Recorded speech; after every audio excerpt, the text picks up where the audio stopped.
True peace, true peace, true peace. Happy holy day, peacemakers. Happy holy day. Welcome to Branch Temple number 24 of the Moorish Science Temple of America. We are a global branch temple of the Moorish Science Temple of America, where we teach our people their nationality and their divine creed, that they may learn to love instead of hate.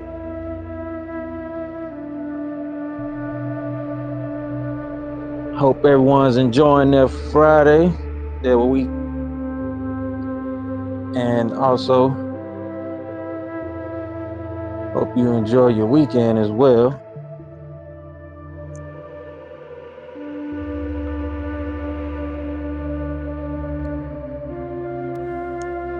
We're going to jump right in this week with our divine supplication, parliamentary opening.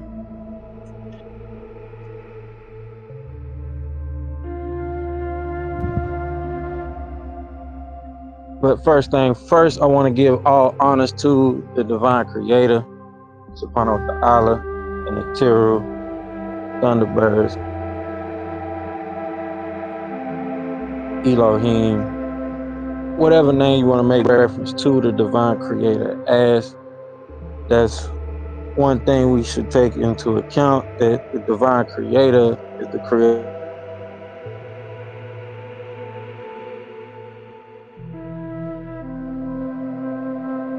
True peace, true peace.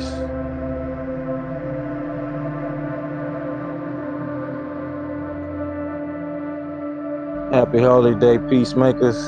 Welcome, welcome, welcome to Branch Temple number 24 of the Moorish Science Temple of America. We are a global branch temple of the Moorish Science Temple of America, where we teach our people their nationality and their divine creed, where they may learn to love instead of hate. Happy holy day, peacemakers, Muslims. Hope you are enjoying your holy day this week. Hope you're enjoying your weekend. True peace. First thing first, I want to give honors to the divine creator, Subhanahu wa Ta'ala, the Natiru, Thunderbirds, Kachina, Elohim, Yahweh, whatever name you want to refer to the divine creator as. Key case in point, we have to understand that the divine creator is the creator of all, and not just one deity or another. And so we want to be mindful of this fact. So we're talking about divine nature and essence. But with that, I want to give honors to the prophet, Noble Drew Ali. I want to give honors to those that came before the prophet. I want to give honors to those that came after the prophet. I want to give honors to everyone who will be here in participation with me tonight. I want to give honors to all things indigenous and all things Moorish. And with that, we're going to jump right into our divine supplication and our parliamentary opening for this week.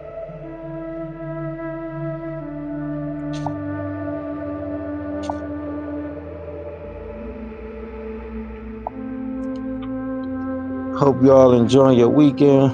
Once again, true peace. Hope you all are enjoying your weekend.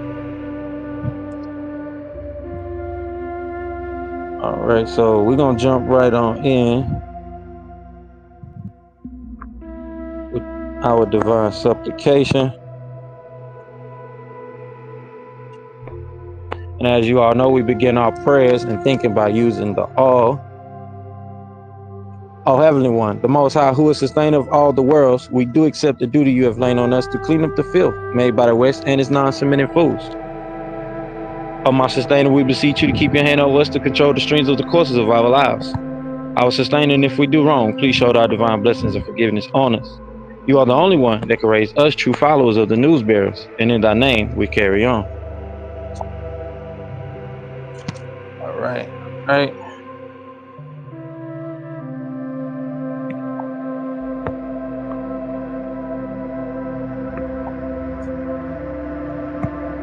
So Next, we want to be mindful of having affirmations. This is why we read the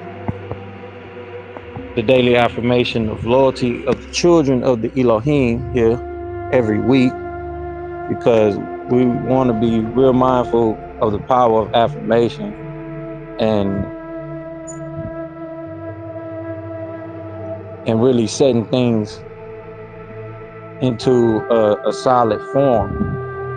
When something becomes solidified and you feel it through the essence of the work that's being done, the consistency that's being done, the growth that's being done and observed, because once you start to observe the growth from the work that you have been doing, or whatever task it may be that you set yourself as a goal to accomplish, when things become solidified, which is what the whole point of having affirmations is about,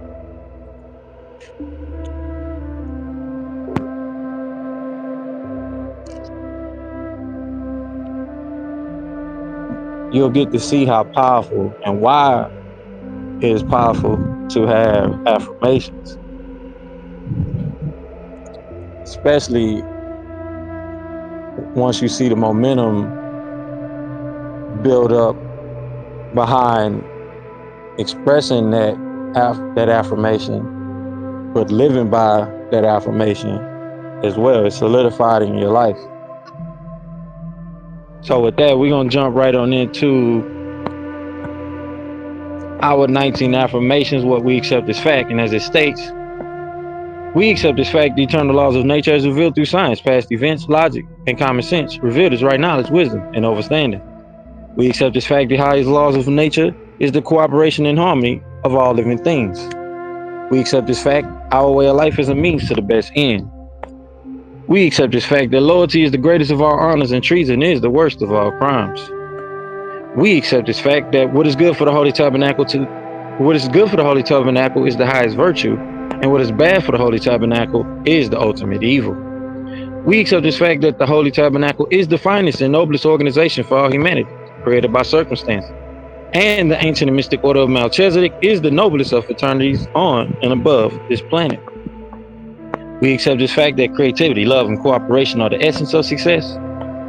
We accept this fact that truth and facts are always and has always been the originator and creator of all success. We accept this fact that all worthwhile cultures and civilizations came about from the ancient Sumerians and Kamite Egyptians and the Anunnaki, or Elohims from the heavens, without which there would be none. We accept this fact that for the Holy Tabernacle to survive, expand, and advance, we need first of all a revolution of values that must start within each person by being truthful with themselves and about themselves. Therefore, we completely and categorically reject all myths, fictions, religions, and lies that have not been proven. That would include your heavens, your hells, your hellfire and brimstones, your horn and pitchfork devils, your winged angels, and your whole man God character sitting on the throne up there somewhere. We deal strictly with facts. If you can't prove it, we don't want to hear it. That doesn't mean we won't listen to you. Just don't expect us to accept your beliefs by virtue of a title such as Reverend, Pastor, Deacon, Imam, Sheik, Rabbi, Minister, Theologian, etc. That is your sensationalism, and we deal with just the facts.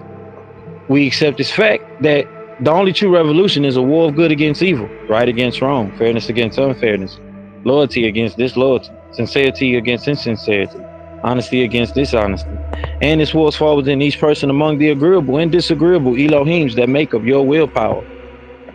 We accept this fact that the unity of our community and its success will only happen with cooperation with all involved. We accept this fact, the total unification of all humanity on the basis of truth, that is, accepting people and races for who and what they are, respecting their culture, their languages, and their beliefs, and expect the same. We accept this fact that the human race, its biological and cultural heritage is now under attack by our own morals, our self-righteousness, our desire to control industry, and these things attack the very existence of humanity. We accept this fact that males as well as females are equal in all things and should be dealt with as partners in all matters. We accept this fact that no one race of people is better than the other. In fact, no one wins the race in racism. We accept this fact that communication between different people is the cure to the ignorance that breeds the disease hate. We accept this fact that a good and well-rounded education could prevent most of the ignorance that plagues the world. We accept this fact that the all is just that, the all. You can't take from the all. You can't add to the all. We are all within the all as one. That is our concept of what you call a deity. To the fulfillment of these facts, we children of the Elohim forever pledge our lives, our sacred honor, and our spiritual zeal.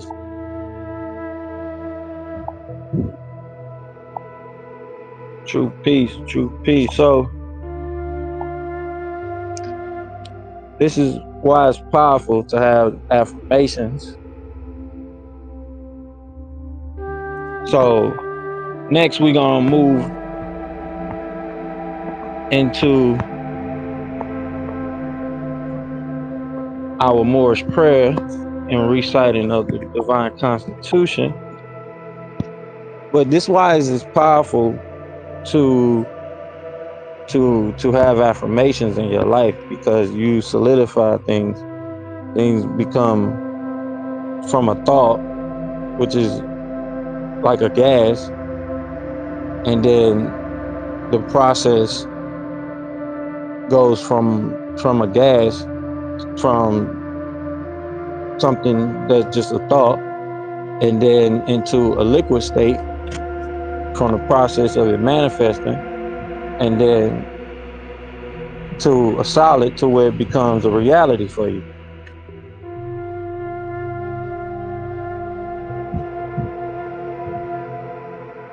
And so living by these principles to where it, it helps lead us even in our scientific thought about things.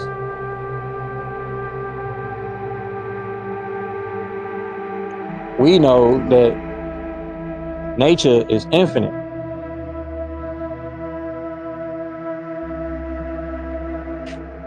First thing first, nature is divine and infinite.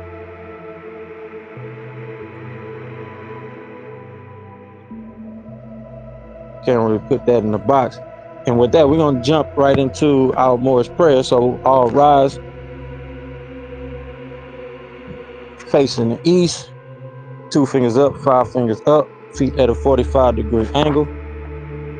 Allah, the Father of the universe, the Father of love, truth, peace, freedom, and justice. Allah is my protector, my guide, and my salvation by night and by day through His holy prophet, Ali. Amen.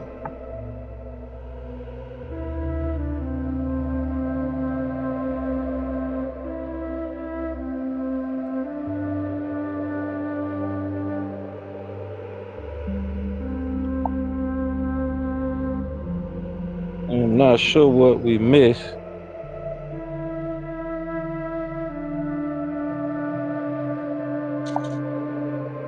Not sure what was missed. Gotta go back. I'm not gonna be able to see where we left off.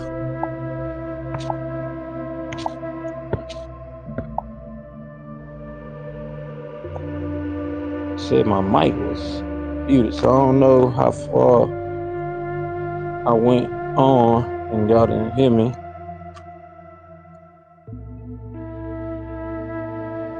I just mentioned what I just said in case it didn't pick that up. I'm not sure what it didn't get recorded here, but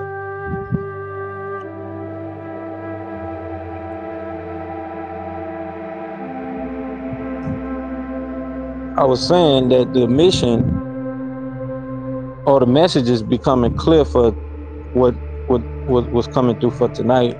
Clearly talked about the divine and divine nature being infinite, not being able to be put into a box.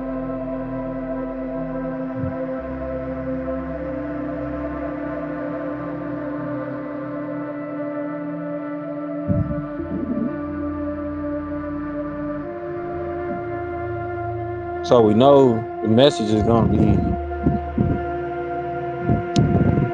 coming through loud on that. And nature is nature of nature is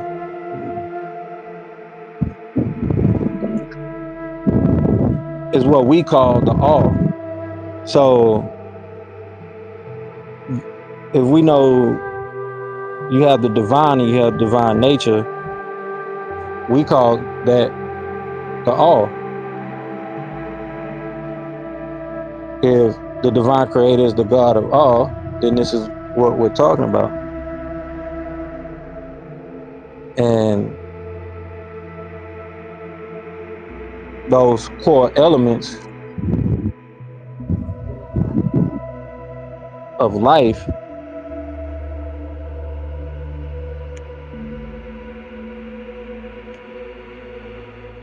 we know that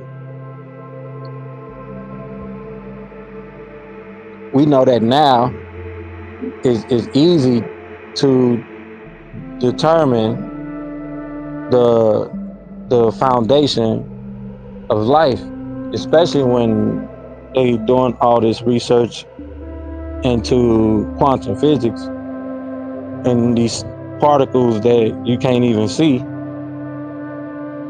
which are the building blocks of nature itself. We know that nature is an intelligence.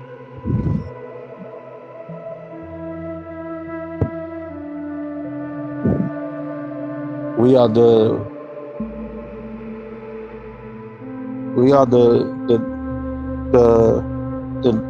the divine nature,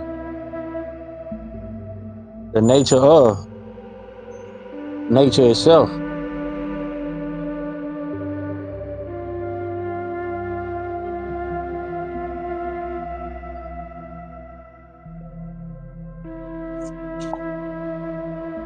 So that's coming through clear for us tonight. But we're gonna get into our message from setting the record straight.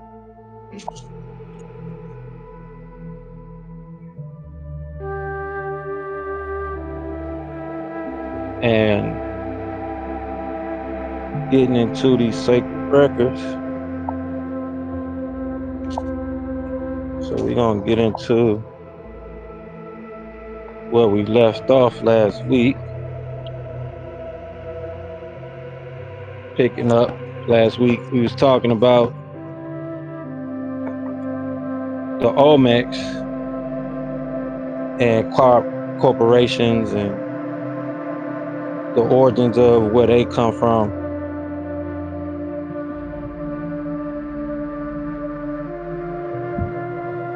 And how religion started before the corporations and the colonies.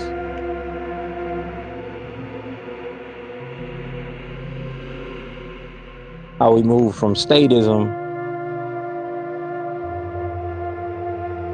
what could be technically called tribalism,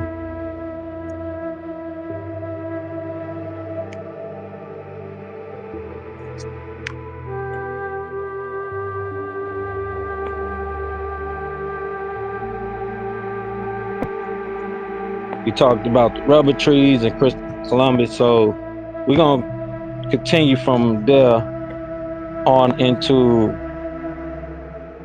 what are historians' beliefs about the first inhabitants of America. What is it that they believe about us first inhabitants? Who was documented as the first inhabitants of America? Algonquin.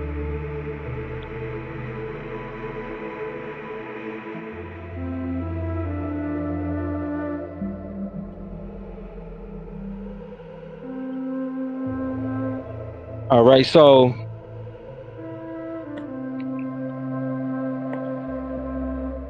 you have some modern historians that refer to the Moorish Australians going back 38,000 years ago being the first to inhabit ancient America.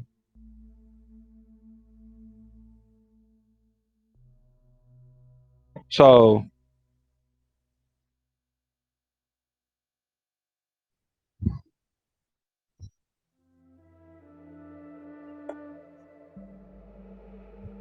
in a sense,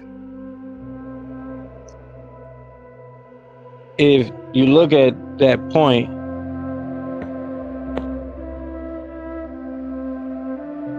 we have to get into the actual word Australia and what they would call astroloids, because they're referred to as astroloids, which you have the word astra, which means things or inhabitants basically.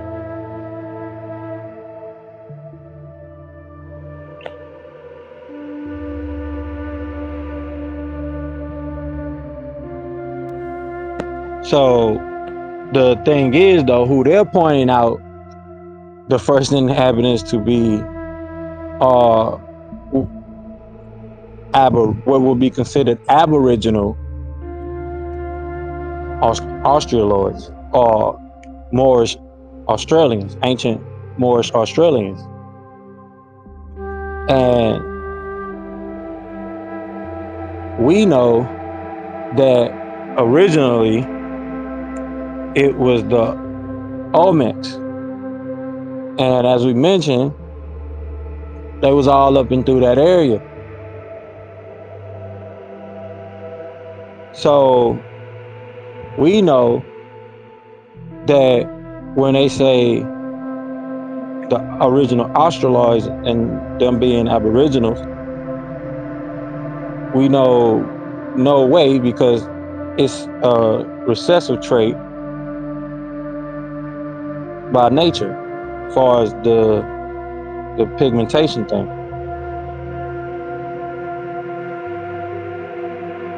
And that's not to say something is good or bad or better than the other. It's just the fact that we know that that's more of a progressional, skin pigmentation. It just what it is.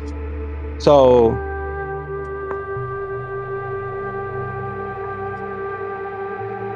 we know that with understanding that point, right? We know that this is something that they want us to believe, that they are the original peoples of ancient Australia, right? Which we know they're Moorish people. So even those aboriginals get their their features, right? Their phenotype features from Guinea. So they still have African in them, right? In other words, too, as well. They just have the blonde hair, how do you want to call it, straight hair, flank, right? Which we know is more of a progressionary or not progressionary, but what they call a regressive genetic trait. So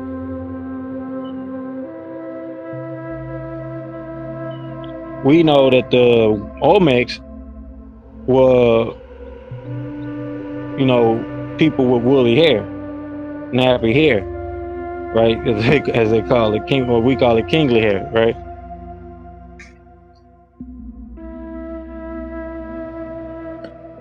It really gets down into the hair situation with the follicles and the type of, the type of follicles that type, that person has.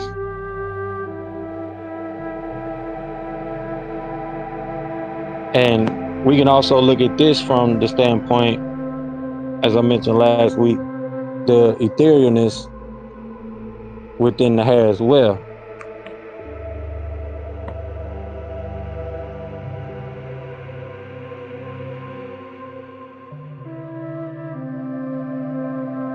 So we know that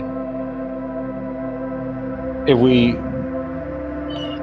get into that point, which like I said last week, but last week we weren't gonna get into the details of that because we're gonna talk about it more. So this week, the etherealness is coming from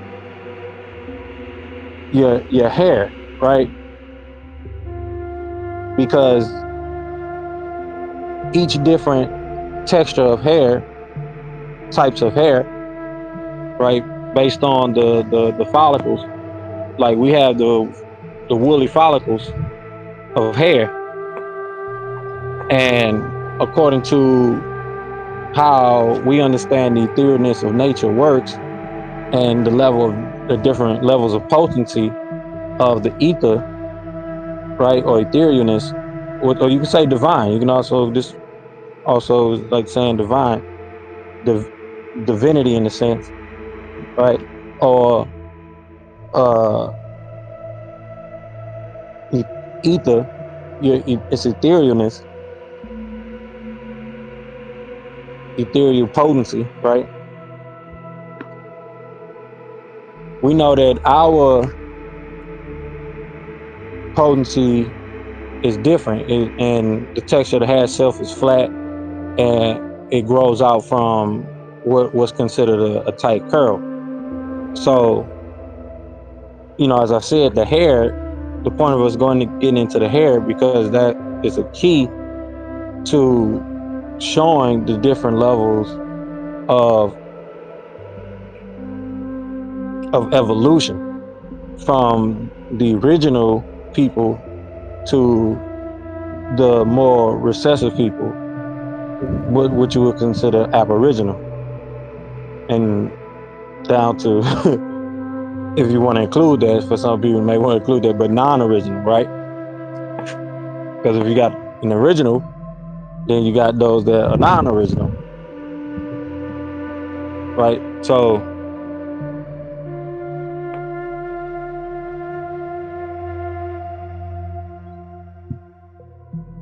it's, for us, it's simple and clear, like even with babies, because like let's say a baby is born with straight or curly hair, and when they get older, the and they mature, the genes, it gets stronger and their hair gets more thicker.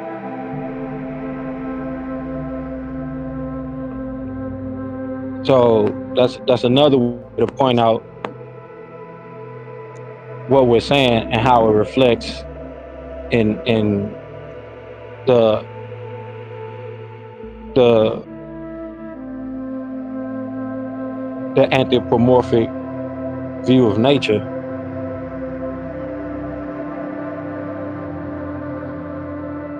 So who they're referring to, right? Who they're referring to, they cannot possibly be the original Australoid people.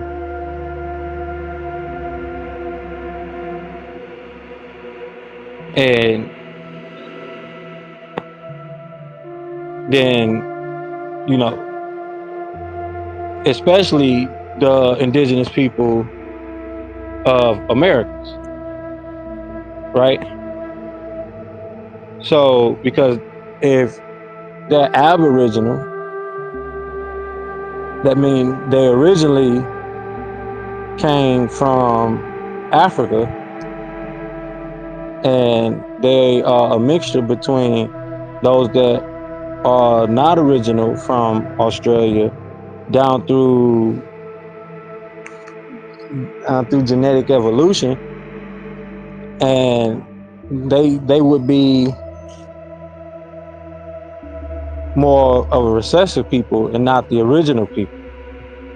If that makes sense to people, which it should, they understand that, then you would know that they would not be the original people of America, right? Because they're not even the original people from where they're from.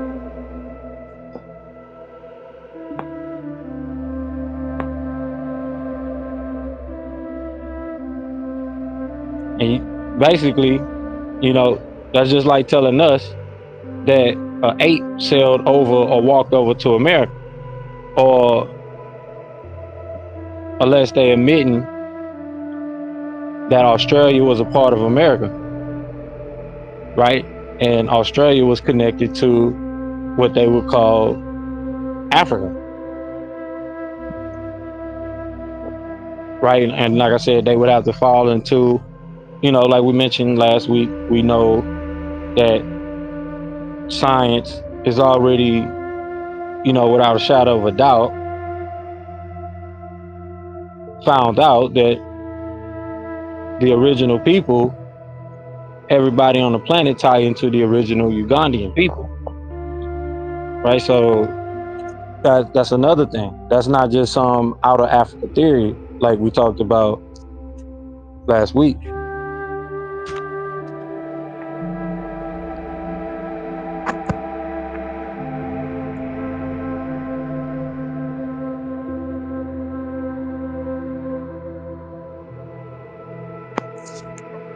So getting back to the point in view of the historians, some of them believe that what they would call and what they would refer to as a diminutive black migrated from Africa as Homo sapiens. They migrated to America from Africa as Homo sapiens.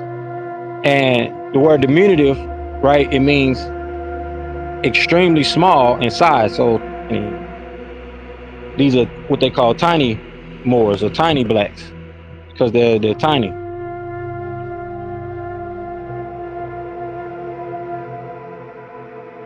right? And as we can tell, that the word diminutive comes from the word diminish,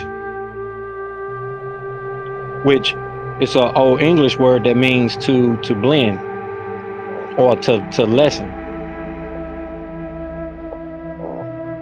In French is pronounced diminua,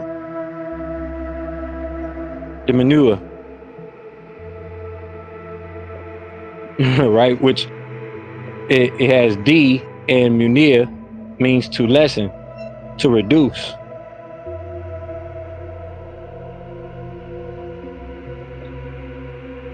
Minutia, that's that's an ancient Vulgate Latin term. Well, that's French. That comes from the Vulgate Latin form of it, which is mentiri,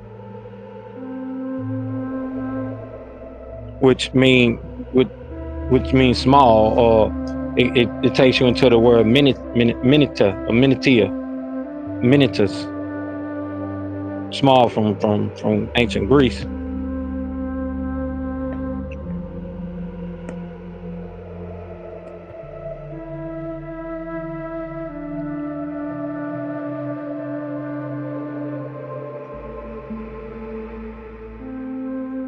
So this, like I said, this is referring to those pygmies, as they were called, but the small. So the characteristics, right, is of course they have the small stature. The skin complexions range from high yellow to yellow to brown skin, curly hair, right, the tight curly woolly hair,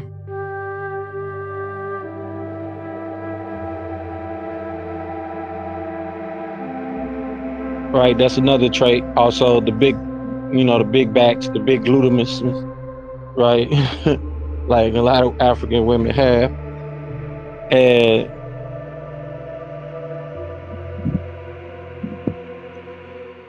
as I stated, pygmies, right? They will refer to them as the pygmies, who we know today is the African pygmies. Other terms and names are, of course, we know Negritos, Negrillos, Grimaldis, Kekai, Orang, Asli, Semain, Twa, Dwarfs, Kawakawi, Hottentots, Bushmen, Sea people. Sometimes they even refer to them as little red man, the little black man, the Bushman, the Kong. There was many different names and different languages that the African pygmy was referred to. And this gets into another sermon that this point takes us back to another sermon that we had a while back. And we were saying, I was stating that when it comes to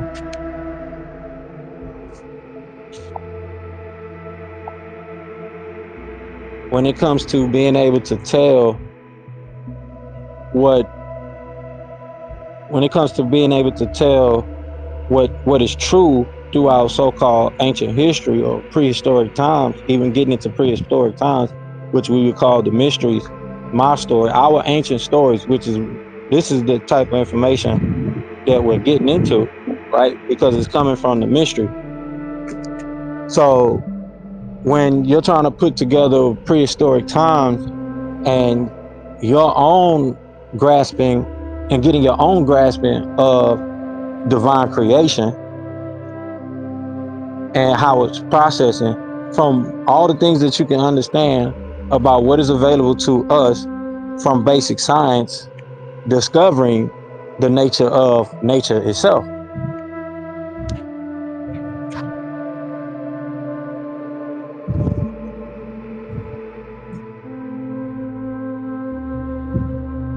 So when it comes to putting together a picture of the divine and the creation story, whether we going back to what it states in the Torah, and you put all the pieces together from there, also taking into account the scientific things like that, that gives you somewhat of a picture of this infinitely vast form of creation, or creation of the all itself, divine creation.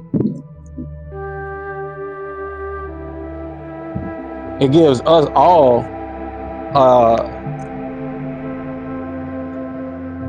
uh, front face view on Front Street. Everybody get to see it, right on Front Street view. We get that Front Street view of the game, metaphorically speaking, the creation, the view of nature. And what that is the story that we all share about divine creation. And technically, that has been accomplished before. This is why when we talk about that old world, that prehistoric world, you find these stories. And as we talked about, going into the deities, the gods, and getting into getting into the tectonics, the science of the tectonic plates, and the continental drifting, and how these things came into effect. This is saying the same thing that the science is saying. So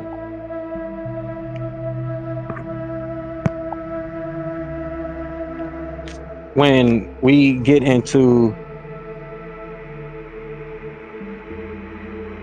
talking about the original pygmies, who would be the people that we're talking about, these are those prehistoric people that were around before what you call Adam and Eve, like some of the names that we refer to the pygmy as, right? We talked about the pygmies during that sermon as well.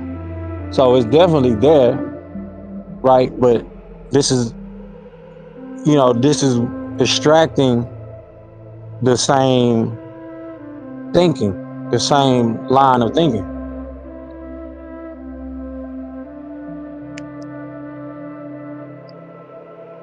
which we know, and we all know now by science, is the proper understanding of how genetics work, especially down to skin pigments.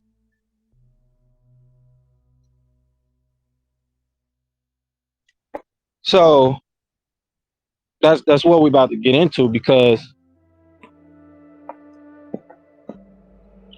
when we talk about the story of creation and we mention the pygmies, this going back to, this is going back to what they call the supercontinents in Pangea, Super Pangea, and how we went back to ancient Nuna, Laurasia, Eurasia, and these ancient supercontinents before the continental drift. So we have to take into account, right, this, and the fact that Australia, it would have to be connected to ancient Africa, right?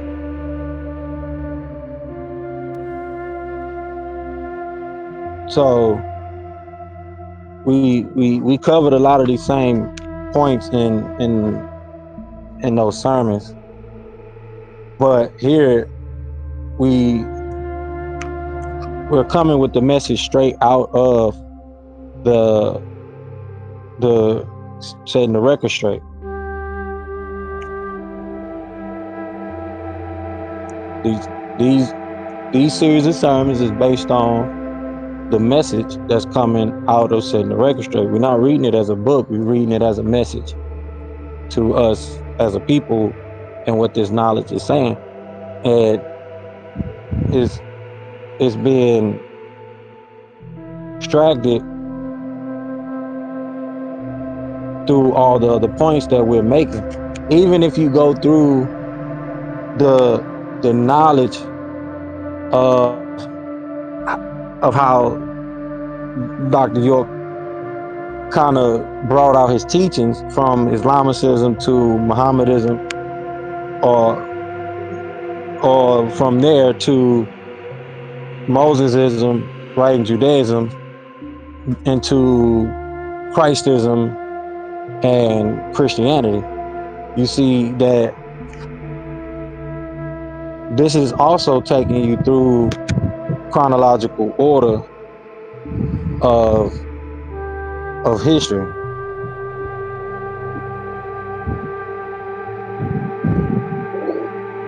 Like, you're not at the starting point, you're starting in the middle, going to the starting point, to the completion, because you would have to get into this thing that they call the Middle East. The middle, it's in the middle. It's a middle point for a reason.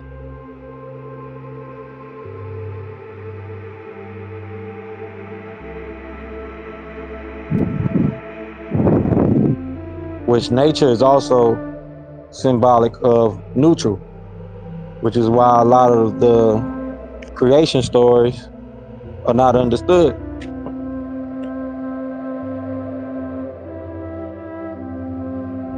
So a lot of people miss that. That ancient alchemy, right? We have the mirror, the temple, the body, the pyramid, the ka, and the pyra, which means, like they say, pyramid means middle fire.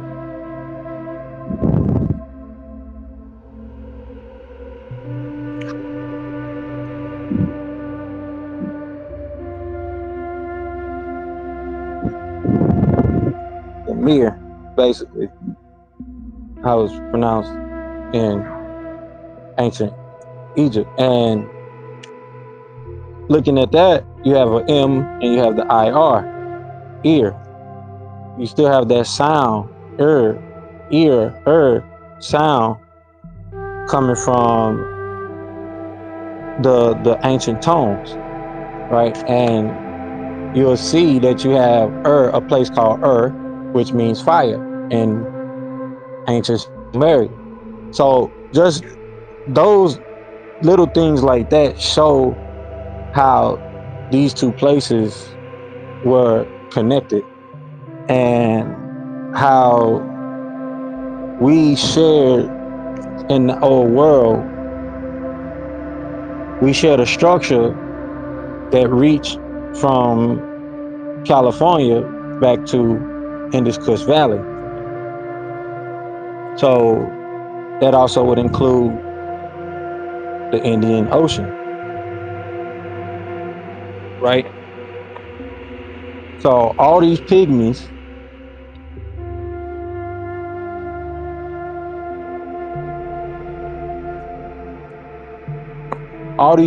throughout time,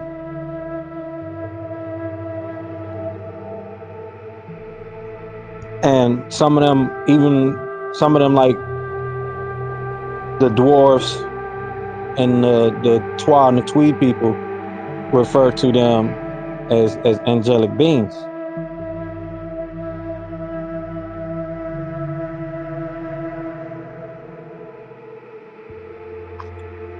So we got to take into account some things. And we know some of the stories of what, what they were referred to as the little people, which takes you into these ancient Egyptian histories, which would give you stories of the lotus flower and things like that, and the pygmy self-generated man and woman, these type of concepts. It it has it right there in ancient Egypt. So we refer to the word pygmy, which comes from Middle English, and that comes from the late Latin pygme, and the Greek word pygmao,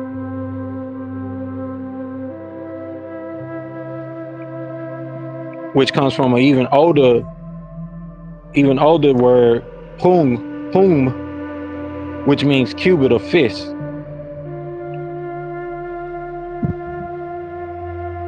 So we know what a cubic means. Uh, we should know, but we should know what a cubit means. But a cubit is, for those that always probably see it in the Bible and have no understanding for what it means. A cubit is it's an ancient linear form, a unit of linear measurement. So this is how you measure something. And originally it was the length of the forearm to the tip of the middle finger. So it went from the elbow to the middle finger, which is typically about 43 to about 56 centimeters for most people.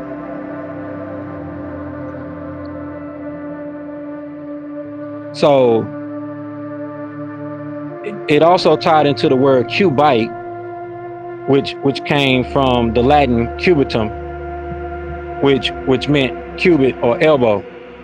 So you also find that analogy there from the,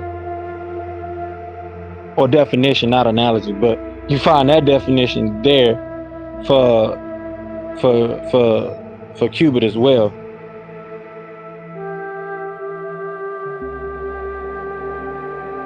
So the term pygmy is referring to their size and not necessarily the actual name that these people called themselves, right? So it's not referring to the name that the pygmies were called themselves. So this is where the word twa and twi and other terms like that, or pata, ta, would come into effect for a real actual name for these people. the Tahites, for example.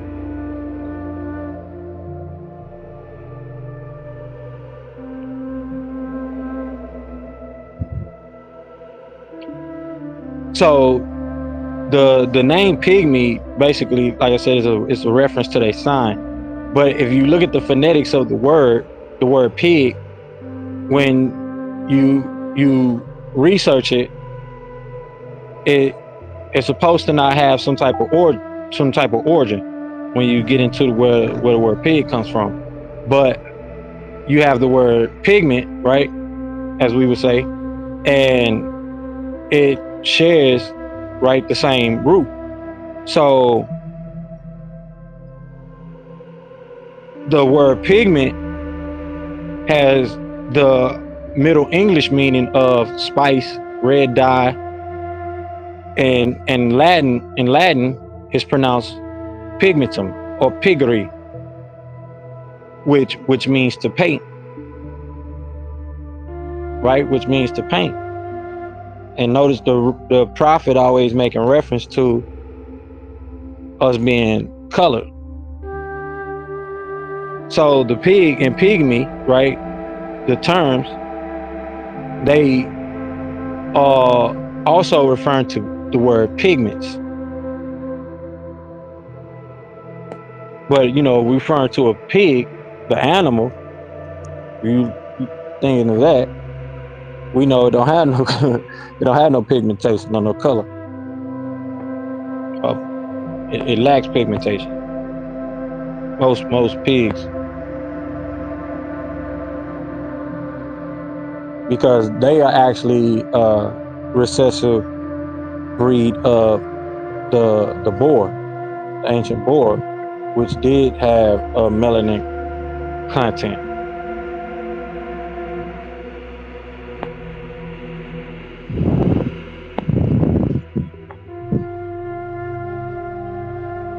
So we know the definition of the word negritos, right? Of course, it means the word Negro from the Spanish and Portuguese term of Negro, meaning black person, right? From the Latin niger, right? Which means black. So when we're talking about the Bushmen, they had that word given to them in reference to where they lived. They was called Bushmen because they lived in what's called the bushes.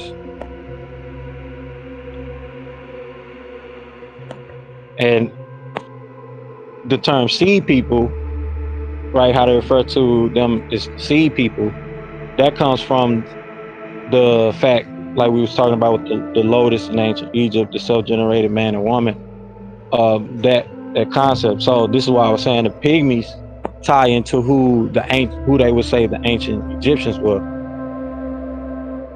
These are your people of the old world, the prehistoric world, before who you know of in the Bible in the book of Genesis as the Adam and Eve. So you would be referring to the Adamic people, right? If we're looking at it in that sense, these would be your original Adamites, which share the phonetics with the ancient Egyptian word Atum, and that is the ancient Egyptian deity at that. So, however you want to look at it.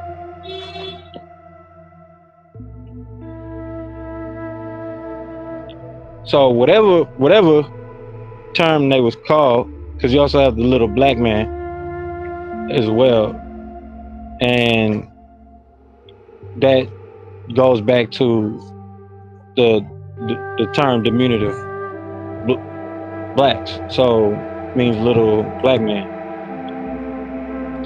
So we know it. This confirms the fact that we melanated Moorish people, we are at the base of every nationality on the planet.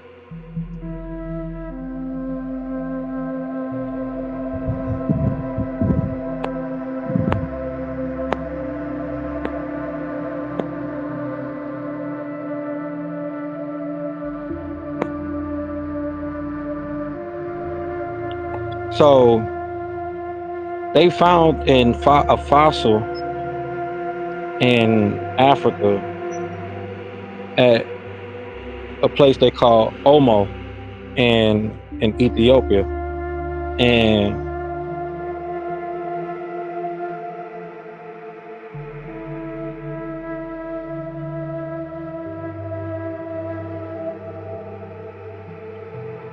they found they found this fossil in a cave in South Africa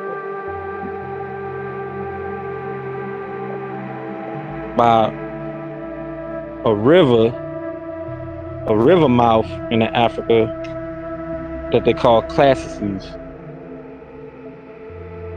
So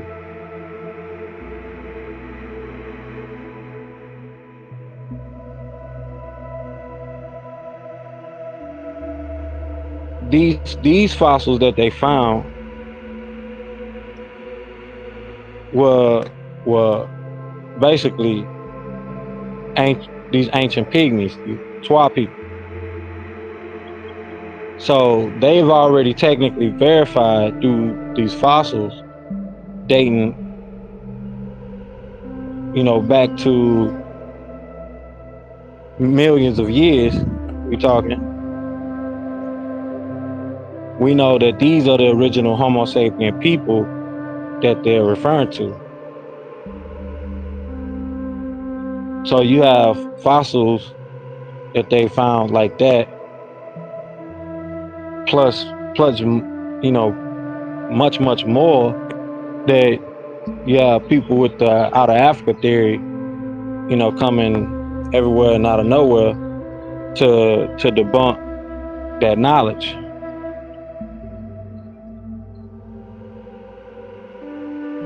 So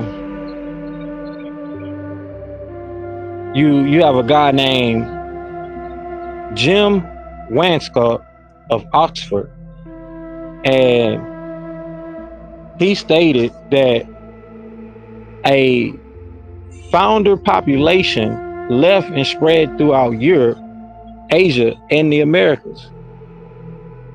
So you had a foundational population of pygmies, people that foundated out of Africa and spread throughout the world, basically.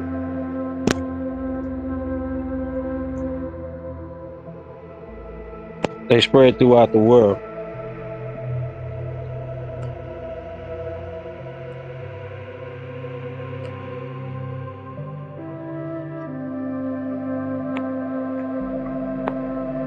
So this is something we also got to clear up, because we're not saying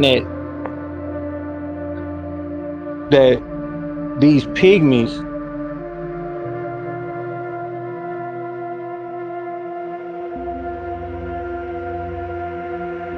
we're not saying that these pygmies are are the forefathers of everybody, because you had a lot of other mixtures too as well that we got into here before. But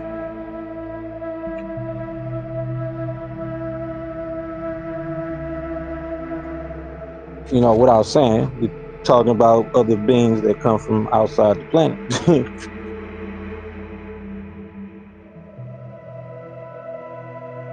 Because we'd have to take that into account too as well. But we know that the pygmies, right, are not the same as the giants that the scriptures refer to as being on the earth.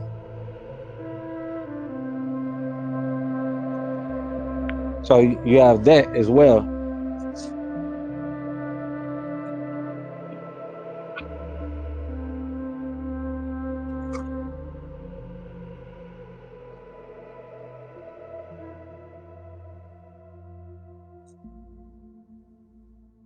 And then you want to take into account the fact that we have the whole Lucy thing, right? Who was considered to be 4 feet.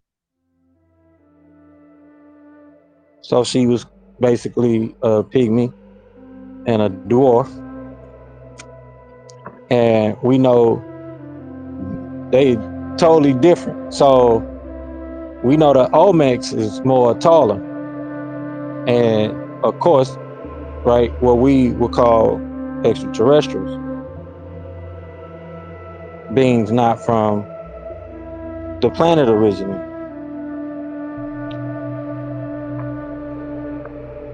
So the taller beings, the more taller beings were from a different planet.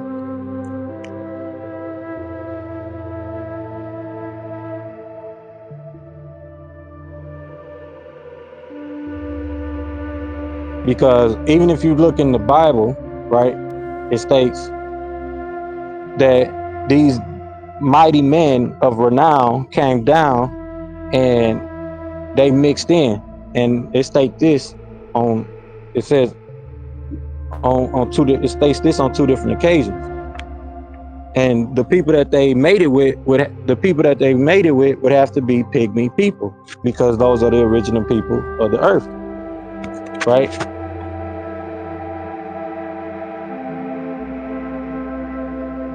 So you have that in Genesis 6:1 and 6:4.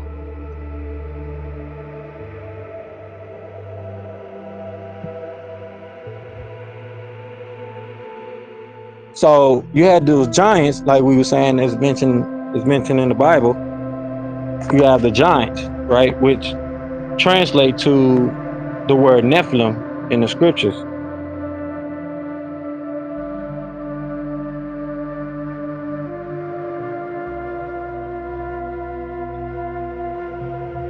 And this is referring to them as Nephilim because they was tall, they was giants. This is why they referred as Nephilim in the Hebrew language.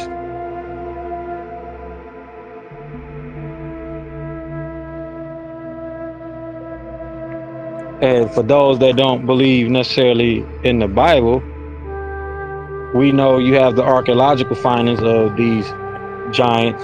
So it's really, no way around that, right?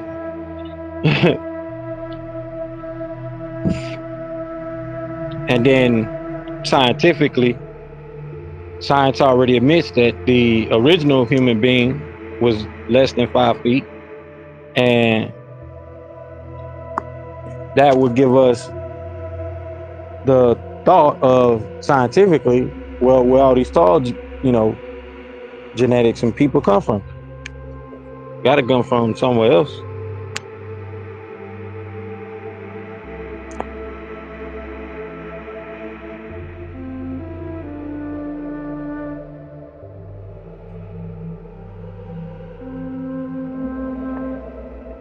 So we gonna park it right there.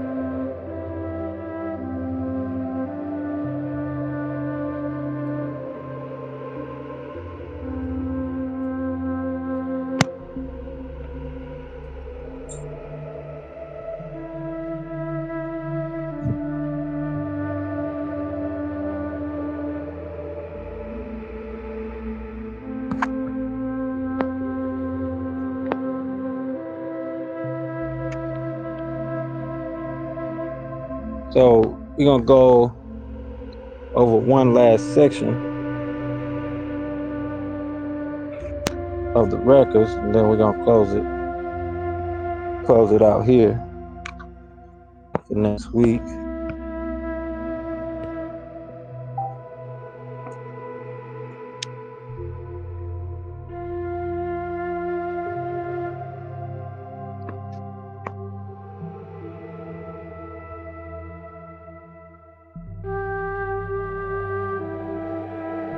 So when we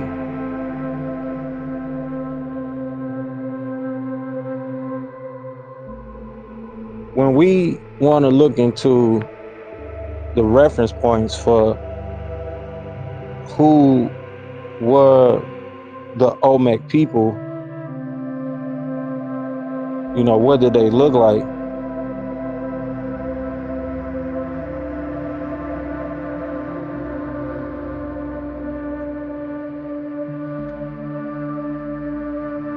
And you want some reference points on that. You have the historian Ivan van Sertima. You you have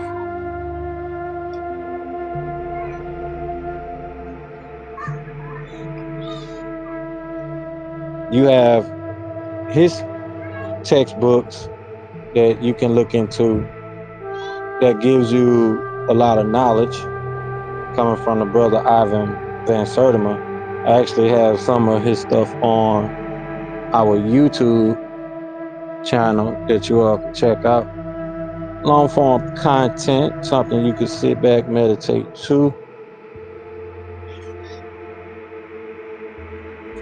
Pause as you go, come back to it, whenever.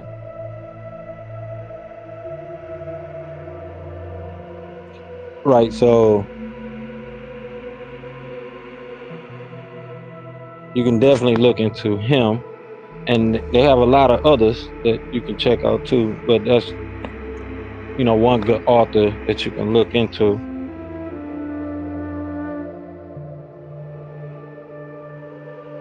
So we know that the Olmecs is basically a mixture of Mongoloid, Negroid, and Caucasoid.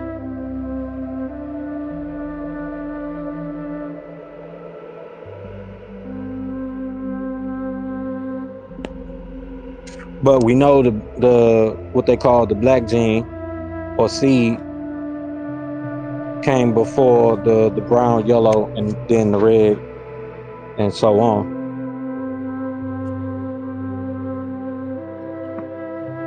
So the Negroid Olmecs, as the Aztecs, as we talked about last week, called them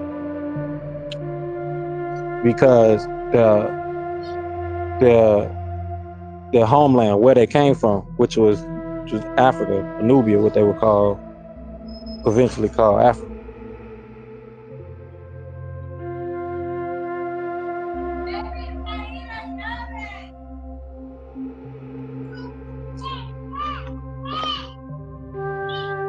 So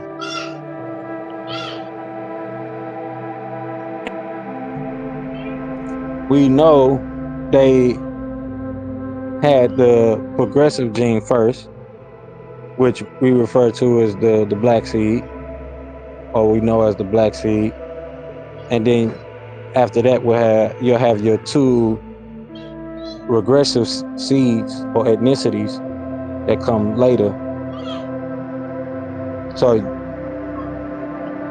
next you have the red, and then the yellow after the Moorish, or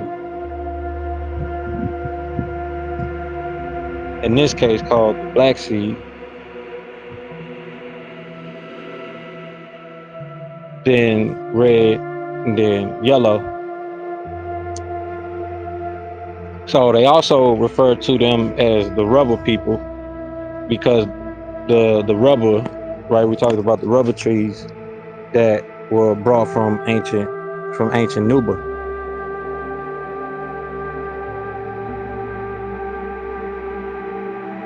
And today it's called back, basically, we're talking about the country in South Africa, Nubia.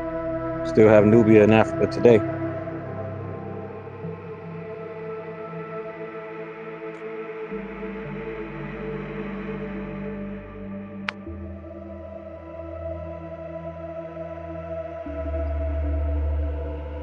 So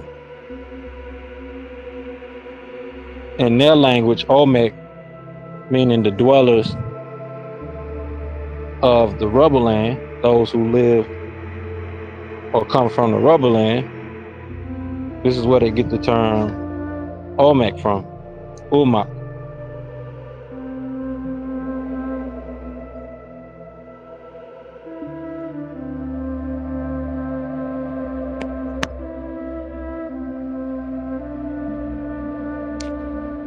So this takes us into a more extraterrestrial point of view, more extraterrestrial, because the Nubians, right, where the word Nubians come from, the Nubian people, we know, especially according to scripture, right, as we just read, they came here millions of years ago as well, before these continental drifts and the colonies that we have today, right?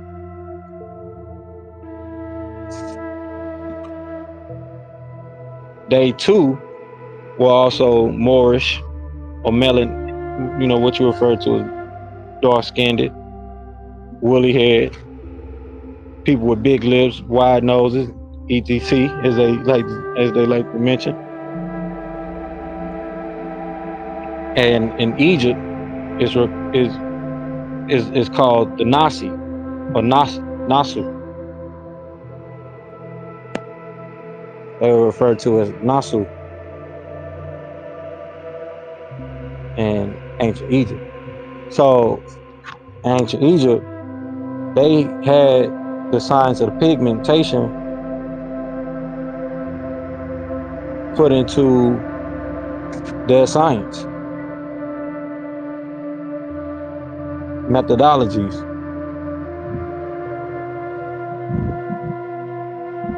or methodologies, right? They had already put this knowledge or awareness, cataloged it into a doctrine in ancient Egypt.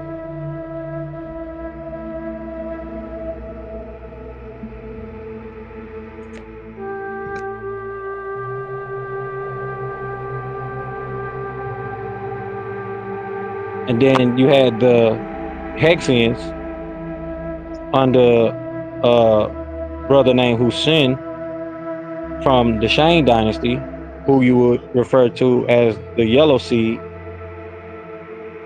And in ancient Egypt,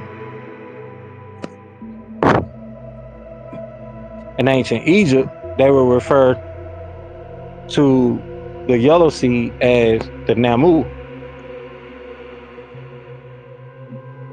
who came to America from Asia and mixed in with the Nubians. And today, you get your Aboriginal people from Mexico who were called the Aztecs.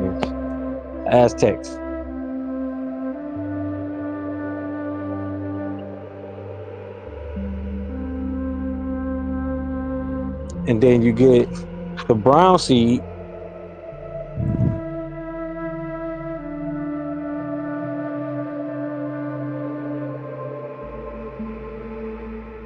who is referred to as the colored man as well, known as the Hamu people in ancient Egypt.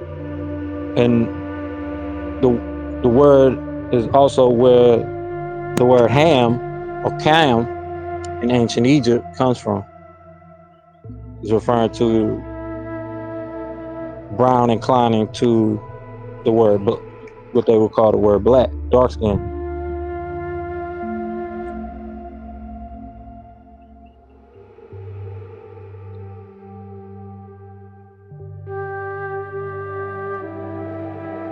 And then from the brown gene, you get what they refer to in ancient Egypt as Tamahu.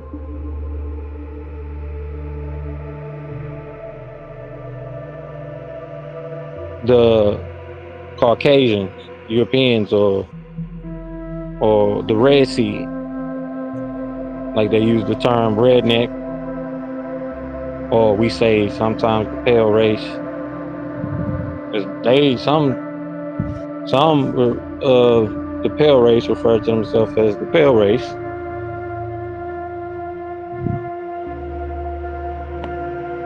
as well. So you have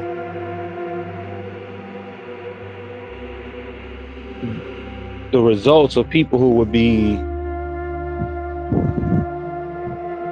the Aborigines, right? These would be your Aboriginal people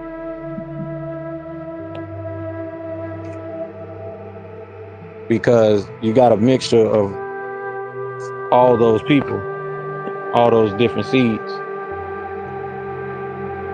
which would give you the people that they consider Aboriginal.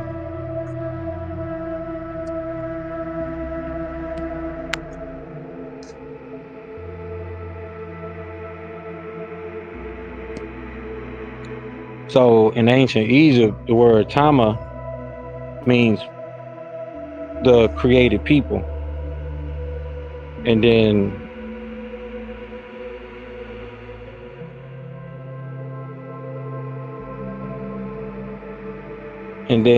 the word Hu would mean white or light or ivory in a sense, right? Like ghost light. So the word in ancient Egypt means created white or ghost or these light people that is in the text.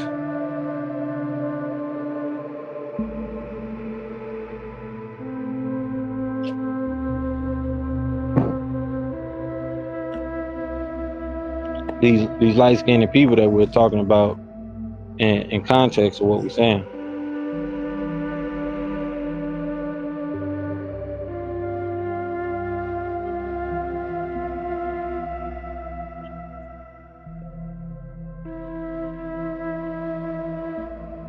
So the opposite of that is the term Na, which means ink or black, like black ink in ancient Egypt. Also Ne, Nesu. So this is breaking down way the term Nesu in ancient Egypt. It means Ne means a black bird or is a black bird, right, from ancient Egypt. And Su means a person or birth, like somebody that's been created, that's been birthed.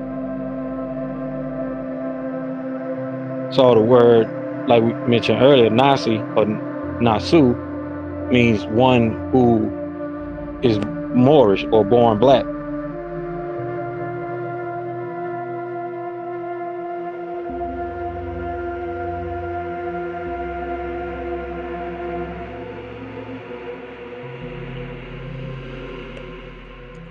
So the Egyptians would say black from the egg, Su. The egg meaning Su for the word Nesu.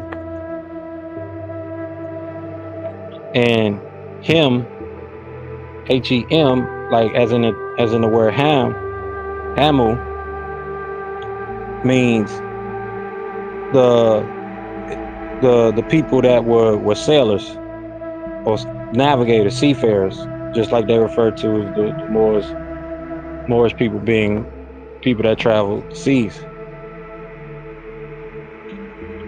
And they had a picture and graphics in ancient Egypt that showed the different shades of people in the temple walls of the Pharaoh Seti the First.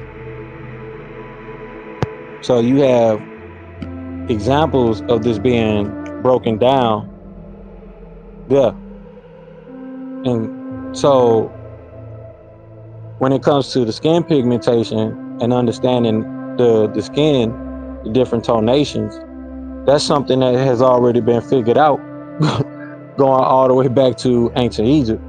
And in today's time, it's more of an issue, more of a problem than it is today. So is you know, it's hard to grasp that when we're talking about the original Nubians, right, that are our ancestors, people that we refer to as the children of the Elohim, the Anunnaki, right, the people that are talked about in the Bible, it's hard for people to understand. And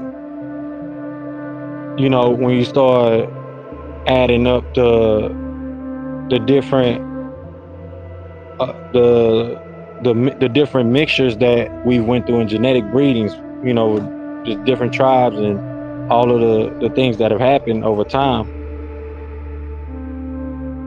we we start to lose that potency that we had as the original Nubians that came from another planet, right?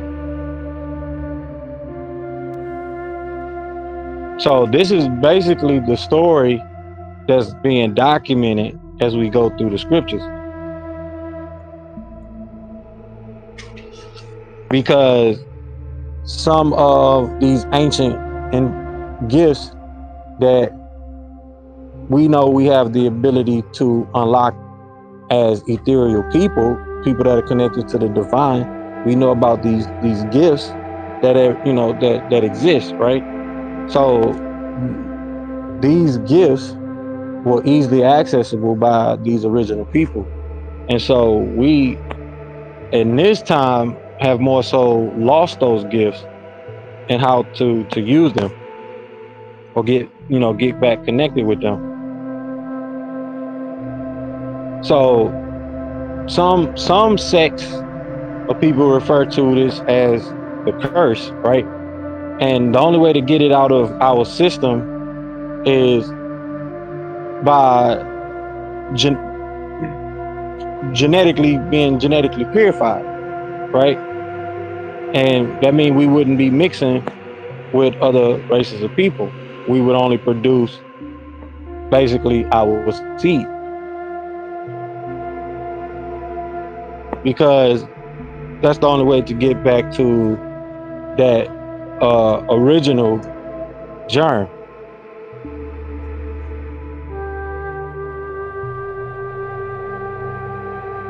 And that thinking is just not only scientifically on point, right? But it it also stems from the biblical understanding and thinking for for even what has been put in the scriptures, right? And you refer to that because God even gives commandments on who you know who certain people shouldn't be mixing together. So you find those references also in the biblical standpoints, but it's hard for people to grasp that with the modern day thinking. It's hard. For some people, it's hard for them to grasp that line of thinking, and it becomes cult-like thinking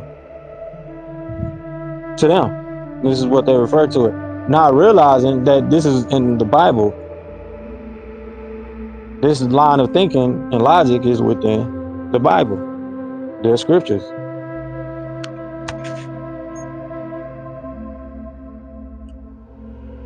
So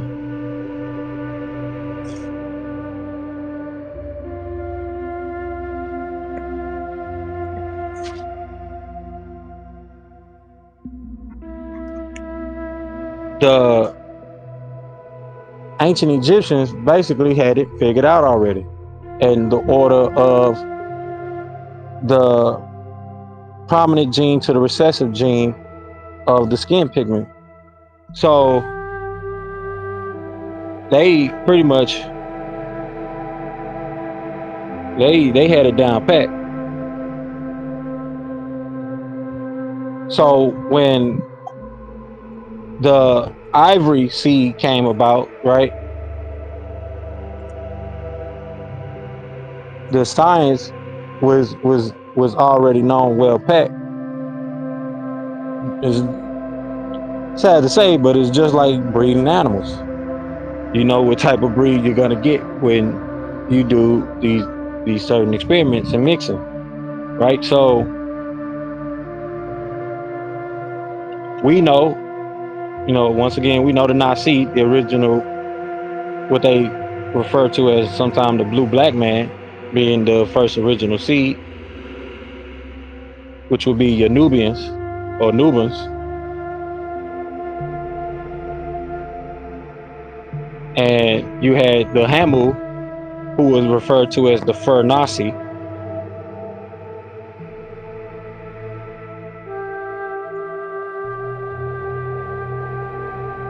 who would be referred to as your navigators.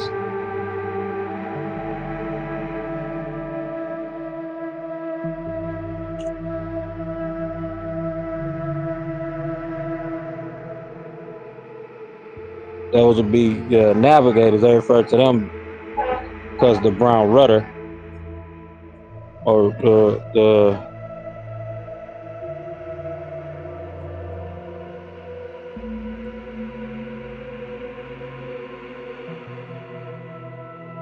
because the fact that they were sea bears. They traveled the seas. So that was also another reason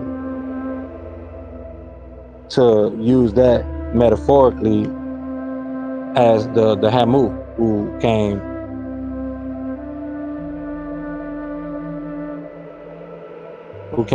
later on, last after the Black Sea. So with that, we're gonna stop right there for this week, and we'll continue on next week.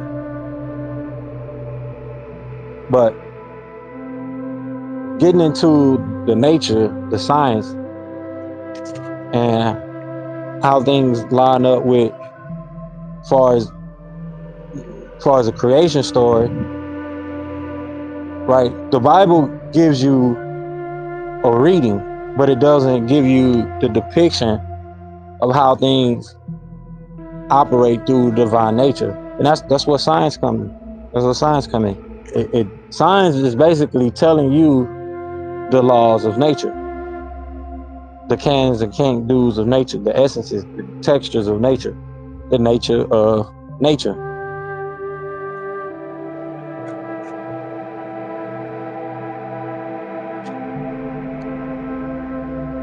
So we have to get into that new logical conversation, as I've been saying for these past couple weeks, and really start to wake up the true science of nature, right? That really would help us all, like I said, be front seat, front street. We got front row seats, courtside seats. We right there, everybody on the same page with science. So I'm gonna do a quick reset real quick, and then we're gonna move on over into our news segment, current news, current events.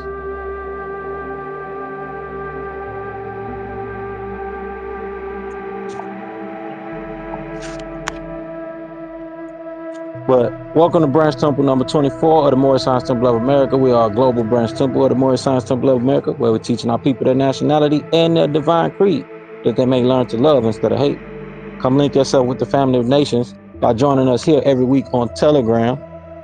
every Friday for Holy Day Temple service and Sunday for newcomers gathering. And link yourself with the family of nations. We're trying to uplift fallen humanity. Another key case and key point, we honor all true and divine prophets. Did all the prophets agree on everything? No, they didn't, for sure. But one thing's for sure, they agreed with the same point that Yahshua, or who they would call Paharu, Tammuz, one point that he made was love thy neighbor, and everything is about the breath. That is the way. He is the way. That we are made in the image and after the likeness of the divine creator. So when you see me, you see the divine creator. Simple, plain. And what Jesus is telling you goes all the way back to ancient Egypt, Atlantis. Like I said, they shared that cardinal element methodology all over the ancient world, the so-called prehistoric world. They shared this all over the place. This was an everywhere thing. They had sun gods, every so-called, what you would consider sun gods. They were everywhere.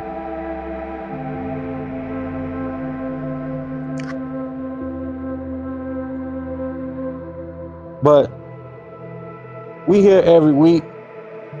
The recordings do get put on YouTube for our family on YouTube to enjoy with us, listen in, tap in with us,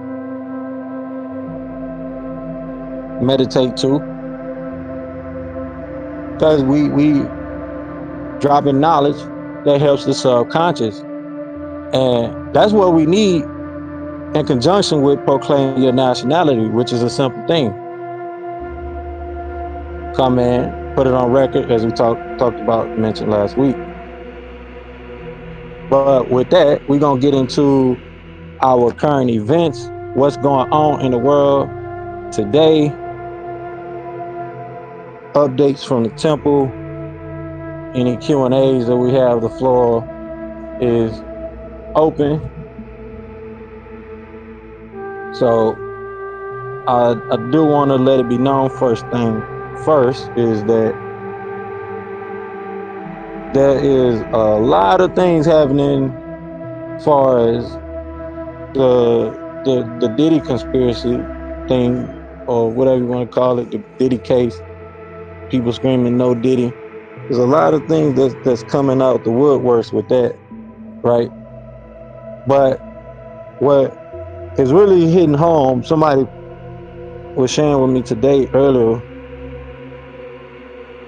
because I was brainstorming on, touching on the things I've been coming across as far as, current events and things like that. And I noticed that a lot of the things that, no Diddy has been called out for, right? There's a lot of things that the master teacher has really aired out a long time ago, right? And for some of us that know better, we know that a lot of the crimes that the elite were participating in, being that well connected, right, as a humanitarian, knowing people all over the world,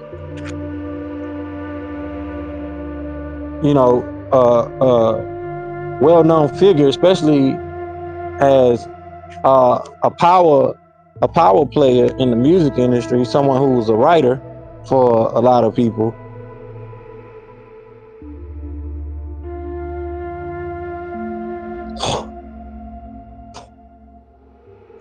A lot of the things that he tried to put on him were the things that was actually being done by,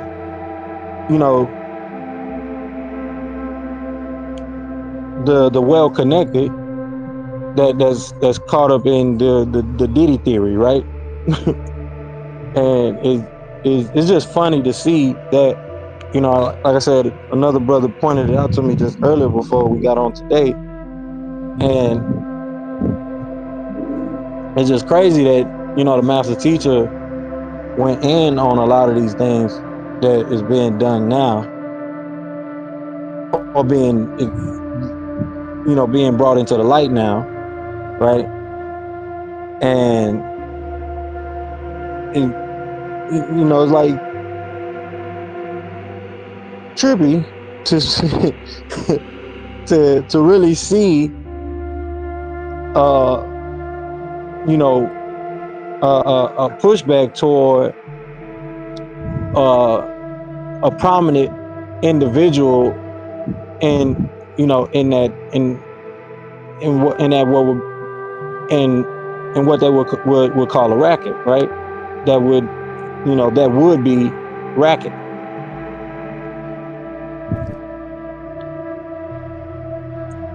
you know, because you got a bunch of artists coming out with songs, so it's not no secret. But, you know, hey,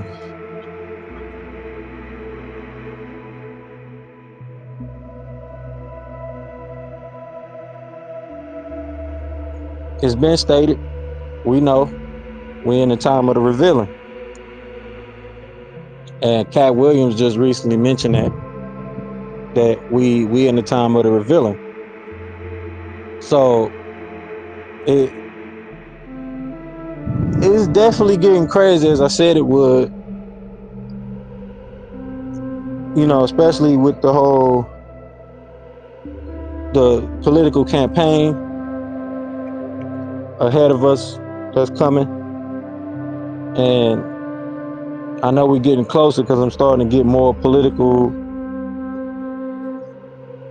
reels come down my YouTube, and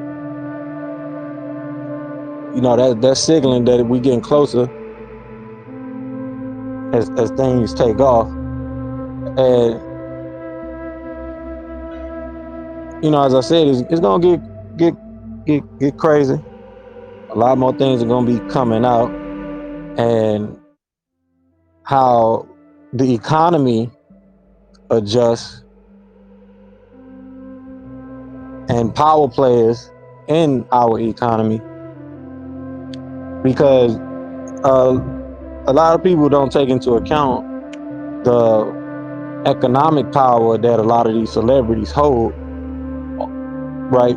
And the economic, in this economic industrial structure that we have, people don't take into account the impact that these celebrities have, and you miss a lot, you know, not realizing, you know, you give somebody $1 billion,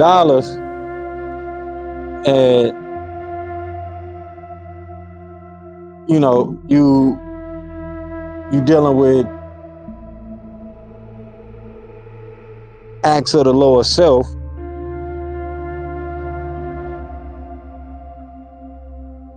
and they're doing this willingly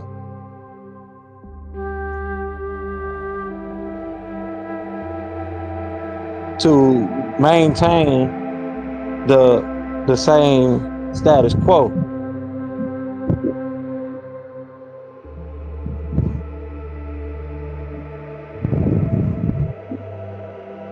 And what I mean by the same status quo is, you know, the inequality,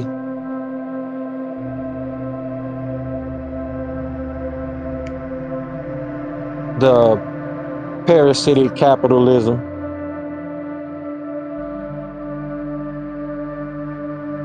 and of course, right, Zionism, by keeping the so-called powers that be in power, right? And we know they don't have the best interest for everybody in mind, so or let alone heart.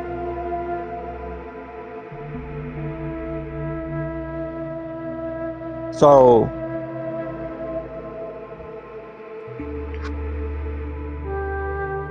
that's, for me, that's been the major thing that's been sticking out over the past few weeks. It's kind of getting like the Kanye thing. I wonder how long this is gonna last. Some trends kind of expand a decade, and like we seen last year, Kanye was trending for about, with 3 months back to back, right? But it was wild for people to stop talking about Kanye, just all over the place. And now the same thing going on now with Diddy, but this is something way more major than that, because this ties into other people's thoughts about the elite of our society today, right? And we know, based on documented record and just the access to the technology that we have today, with being able to be in everybody's business because they putting their business out there in the first place. you know, you know these organizations, they exist, the things that they wanted to do, you see the results of.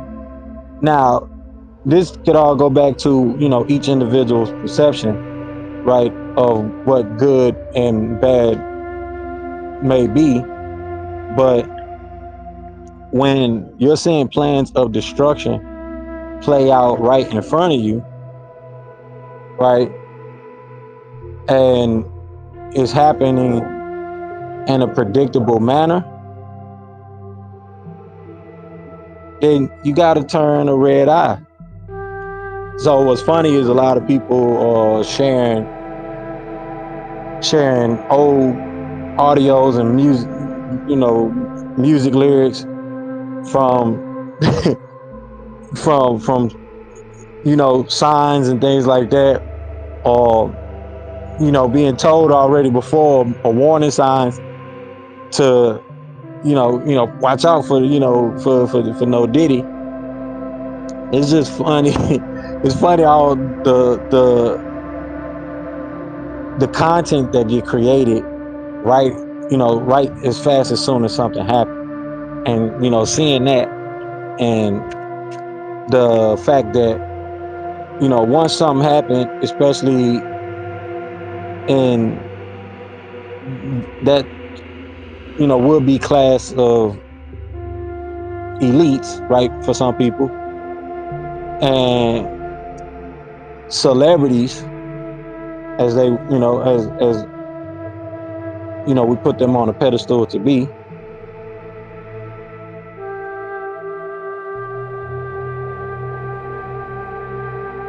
we we miss out on a lot of the distractions that are happening in the background, especially on the financial level and economic level. And for most of us, a spiritual level, because a lot of the energy that we put into empowering people that are of no spiritual benefit, no financial benefit in society, we technically only hurting ourselves. But this is why we have to have this current event conversation. Things that are happening around you locally, financially, things that we need to accomplish as a temple. That's why these conversations need to be had,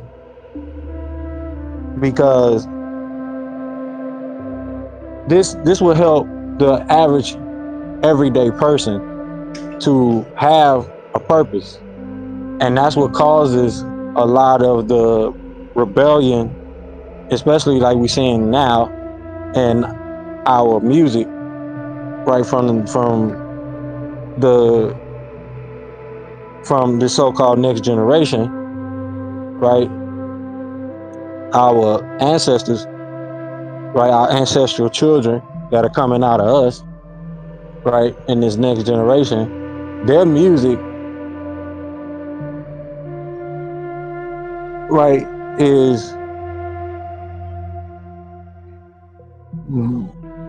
for some, and even I would say getting more destructive. Some wouldn't consider it destructive, they consider it progressive. But at the same time, as you know, someone who's more on the stop the violence side of things, right? In some ways, it has become more destructive, right? We lose a lot of these artists at a very young age because of the violence that is being communicated within the music.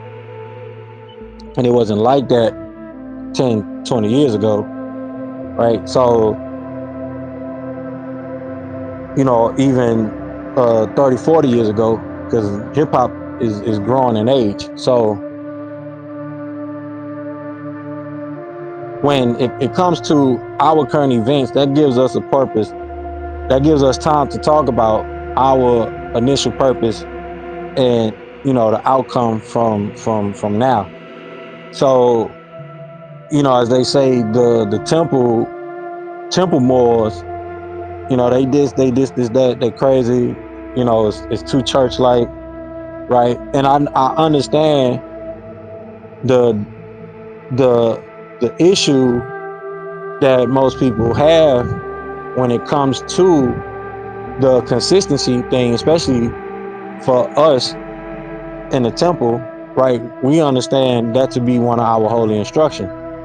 But for most people, especially those that are not understanding what we mentioned last week about coming together and the tribal way, but also through through what we would consider the benevolent side, right, of the system, the matrix, and operating through that mechanism, operating as the religious side, and understanding the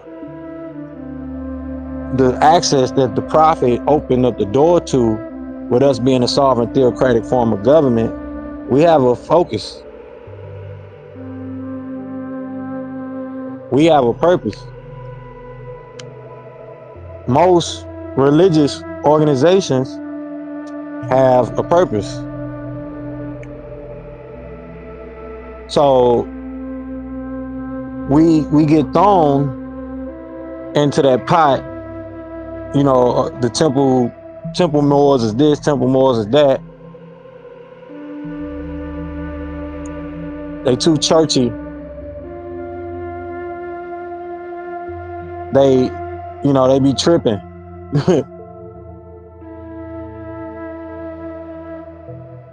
Right? Some people are pushed away because of how we revere the Prophet Noble Drew Ali.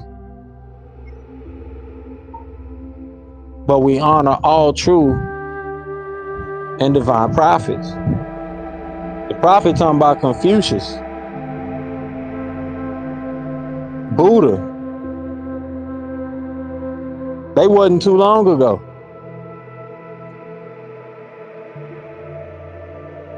So that means, and how we look at the ancient and divine creed of things, that means we respect, all people in their face and how they look at things.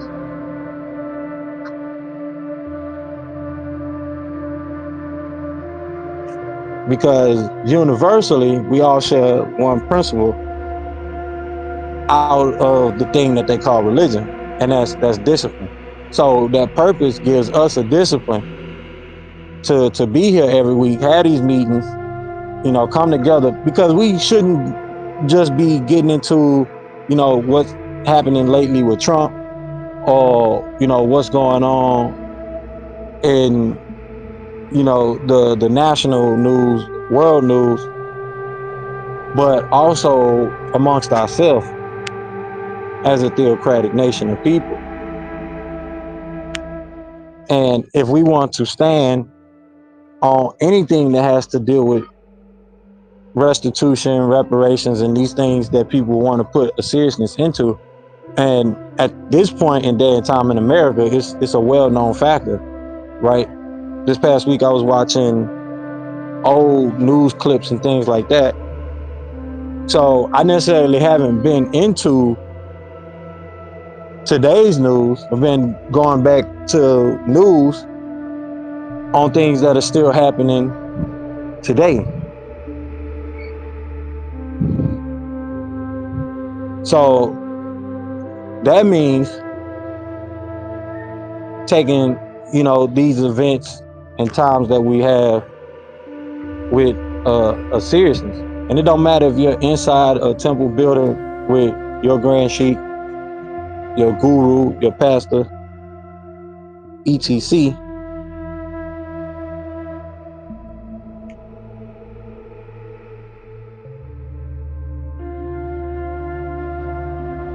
The purpose, especially for us Moorish Americans, understanding what's at stake for us,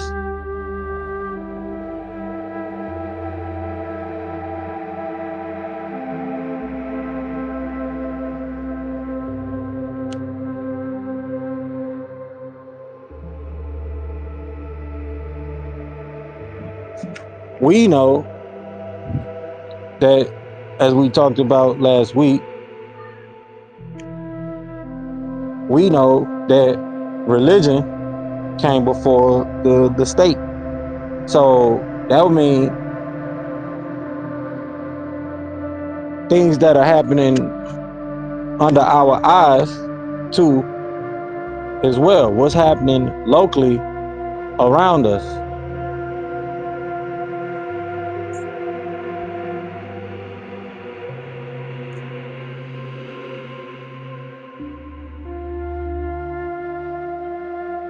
So that means coming together to have financial discussions, coming together to have conversations about economics, what we're doing as a people, and conversating about that.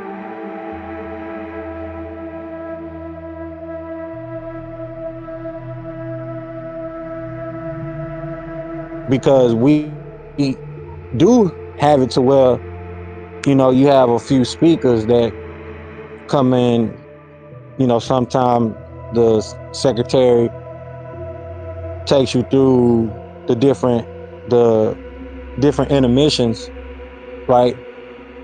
That happens for most people inside the temple buildings, or whatever temple service they at from a Moorish Science Temple of America, right? They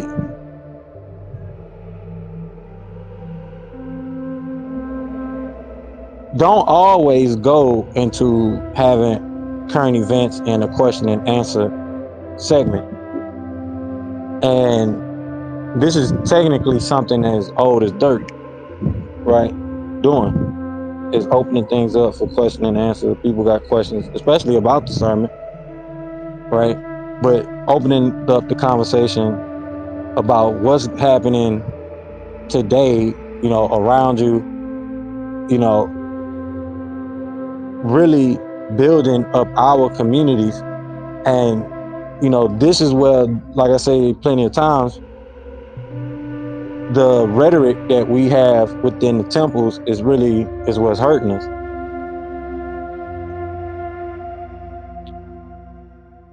Because, as I mentioned earlier about the power of the affirmation, right? That's what creates the solidity in your life.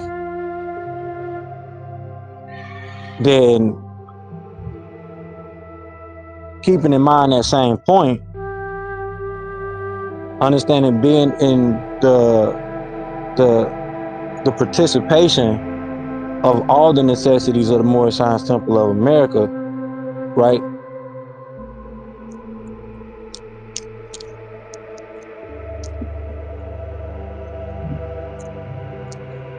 This is how we do our chest thing, right? Do our chest thing for our communities. We govern the board of our own communities,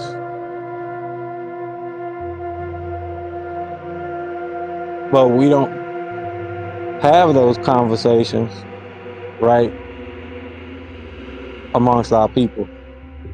This week, I was just scrolling and I seen the Nation of Islam. I seen the Nation of Islam.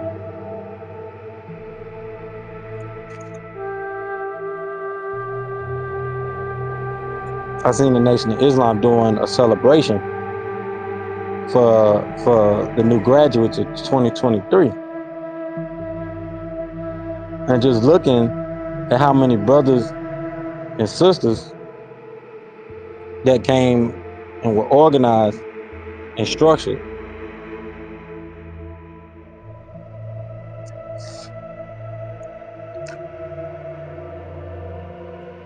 seeing the power of us together, like, like I mentioned, for a benevolent purpose.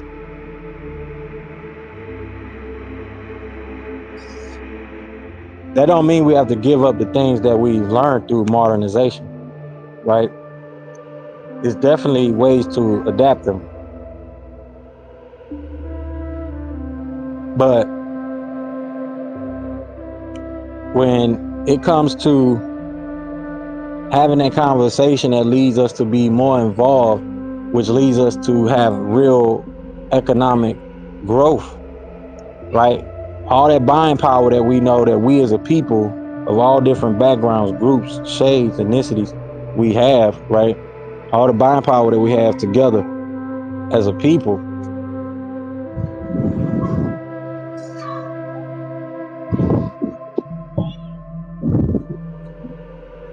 like we hear the cry of reparation, but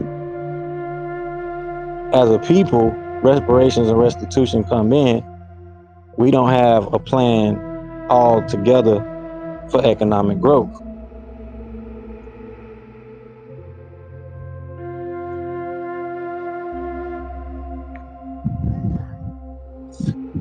You have a lot of division going on even within the temples on how people see things should function. And we have a bigger plan at Heed, but we can't get the plan done, right? Divine plan of the ages from the prophet, Omniversal Ali. We can't get the divine plan of the ages complete if we never talking about the actual plan and having many meetings in, right? Having a conversation, getting into the industry, the different industries, creating our own economic complexes, super systems, because we're the dominant contributor of society itself, but it's all going.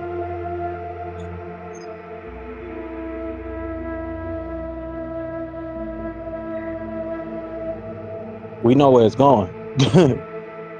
So, like I said, lately I haven't been looking into more, more up to date news and things like that that's been happening. I've been into these old news clips and really, checking those things out these past 2 weeks. With that, we do have new content on YouTube that you all could check out as well. Got new videos there. Just did another documentary this week. You all could check out. I'm getting in the habit of making more documentaries. Been working on the craft, the skill set. So I'm popping them out. We definitely have the audio books and things like that that's out that you all could check out. That's available as well. Plenty Moorish audio books that you could listen to, and yeah, you guys already know what we're working on with the temple website. Also, the school have to be patient with that. It's a slow process, but getting that going, and we definitely pushing things forward. We're working our way towards 10,000 subscribers on YouTube, so we definitely excited about that. Our focus now, from here on, now that we are partners, YouTube partners, and monetized, the focus would be for us to really build up our social presence. That way, we definitely creating streams of income from there, and the other things that we have available, everything from the Bitcoin smart contracts, things like that, uh, and getting into investing. That's another conversation that need to be done as a people, especially us in the Moorish Science Temple of America. But as I was saying, they don't really have these current event segments in the temples. Is mainly just, like I said, those dedicated speakers, and that's it, right? So you have the opportunity, at least here with us, and we create an audience for it, right? We build up the audience for it. We're going through the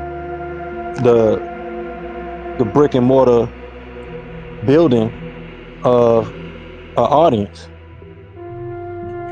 a social presence, way more social, stronger social presence. Social presence today is developed through these social platforms, right? So what better way to do that, creating that presence, by building up our social presence. And as we discussed, we know the most popular platform today for people is YouTube, and we definitely go where the body of work flow. So with that, let me check who's in the space with me. True peace, brother Raheem, I see you. True peace, Rob Bot, Agatel. Peace to the gods. Happy holy day, Noble. I don't know if you want to chime in for holy day, for the current events, anything like that. But the floor is open.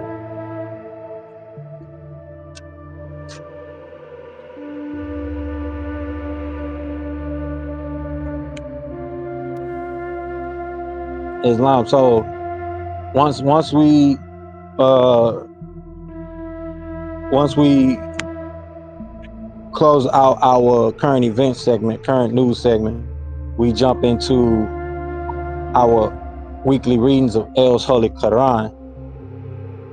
So you can chime in if you want anytime, Noble. I don't know if Brother Raheem gonna chime in, but we're gonna jump into our weekly reading of El's Holy Qur'an, which I'm pretty sure once again is gonna line up with the message that we're reading from the sacred records tonight, and getting into this main key science, which is about the genetics, right? The seeds. Yeah, but like I said, you can chime in. I don't know if you can hear me, or if you're able to. But if not, we're gonna jump into this weekly reading. True peace, true peace. True peace, True Noble. peace. Yeah, I True just peace. wanted to No, say happy turn you up. holiday to the community and to the Moors all over the world. And I want to give honors, the highest honors to the Prophet. I want to give the highest honors to you, Grand Sheik, and the Divine Minister, and all of the members that are here. Listening to it was a fantastic lecture today. Ooh wee. You know what I mean? We heard about how everything, the origins of the Olmecs and the Aztecs and how it came from ancient Nuba, you know, and how that all ties into even who we are today as Moorish. I give honors for that. I give honors to everything Moorish. And with that, I yield. True peace. Two piece Islam. Islam. So yeah, every week we go into our our weekly reading of El's Holy Quran as well. So we did touch on a lot, and we we do got a long series ahead of us with this setting the record straight series that we're doing. We're reading from the sacred records. We're not reading. We're not get that right. We're not reading from the records. We walking through the records, and I'm delivering the message of what the records is saying. I'm not just reading it word for word verbatim. So that's not what we're doing. We're speaking in context of what the sacred records is saying back to us, right? And so this week's El's Holy Quran reading, we're gonna pick up from where we left off last week. And as I was saying, we always get a combined message when we go into the topic for the khutbah, the sermon that night, and into the El's Holy Quran reading. It always affirms what the message was for that night. So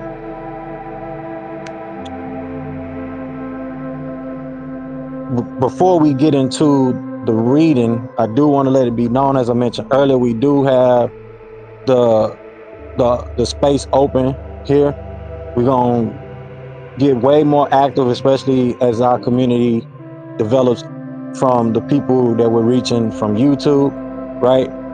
And more people start to shift over from Clubhouse to Telegram and join us and participate. You all have the opportunity to reach out to me any day of the week through our Telegram chat, but we need to get active on what we have ahead of us.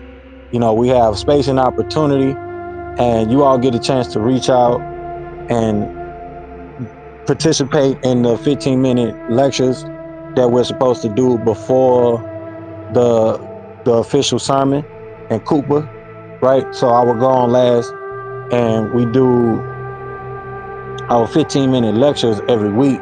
So that way we have different speakers come on, and we can collaborate, especially for our Moorish brothers and sisters that want to give a message to the people. And as I said also about the current events thing, get involved, participate, get your voice heard, let people know that you out here, you out here, you active. As I say all the time, we got to get around active Moors who are doing, the work. Just last night, I was in a discussion with one of my elders, and I was letting it be known that you know having these meetings is very important, because it's not just a temple service; it's a meeting. It's also a meeting for us members, subjects, however you want to look at it, of the Moorish Science Temple of America. We're subject to all the necessities, right? So these meetings that we have are very necessary. Right? It's a necessity for us to have these meetings, because the things that we end up having technical difficulties about or hiccups about, these are the things we run into because we're not having these meetings. There's a lot of things, especially on our end with the project that we've been doing on behalf of the Divine and National Movement for going on a decade now. There's things that are happening, right, that wouldn't be happening if we was coming together to the designated time that we're also supposed to have a meeting. This is not just temple service. That's why I mentioned they say this and this and that third about those temple Moors, but this is where the work got to get done at. This is where the work got to get done at. I done mentioned it in sermons plenty of times. They had their political meetings in churches. We done read it in different reference points. It's pretty much everywhere. They had these meetings, these political campaigns and voting colleges and things like that, all done through the schools. The temple is a school. So if we want to be reputable and seen as responsible people, then we got to get our stuff together as a nation of people. So this is why I say we have to have the benevolent side of the corporation. We got to keep those principles and keep that legal structure intact. That benevolent side of the temples. But we got to have those tribal powwows. We got to come together and really hash out these conversations that we need to have, because I'm saying it here every week for us, right? Whether it's 3 people, 4 people, a few people, or even just myself, I'm still saying and putting it on record for us as a people that this right here, especially in our temple, this is where we have, and this is where we're supposed to have our designated meetings at. So as a whole Nucratic society, if the society wants to join in, come meet in the temple. I have a whole society of people that should be getting involved in the temple. Now, everybody within the Nucratic society, because we are a global society. But for the people who are directly my breed of people here in America, North America,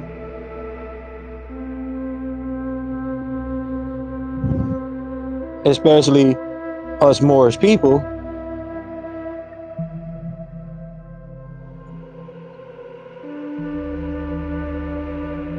you should be in your meeting having these type of conversations. If the Grand Sheik is not having it, then you got to go up chain of commands. But respect chain of command, but push the issue, right?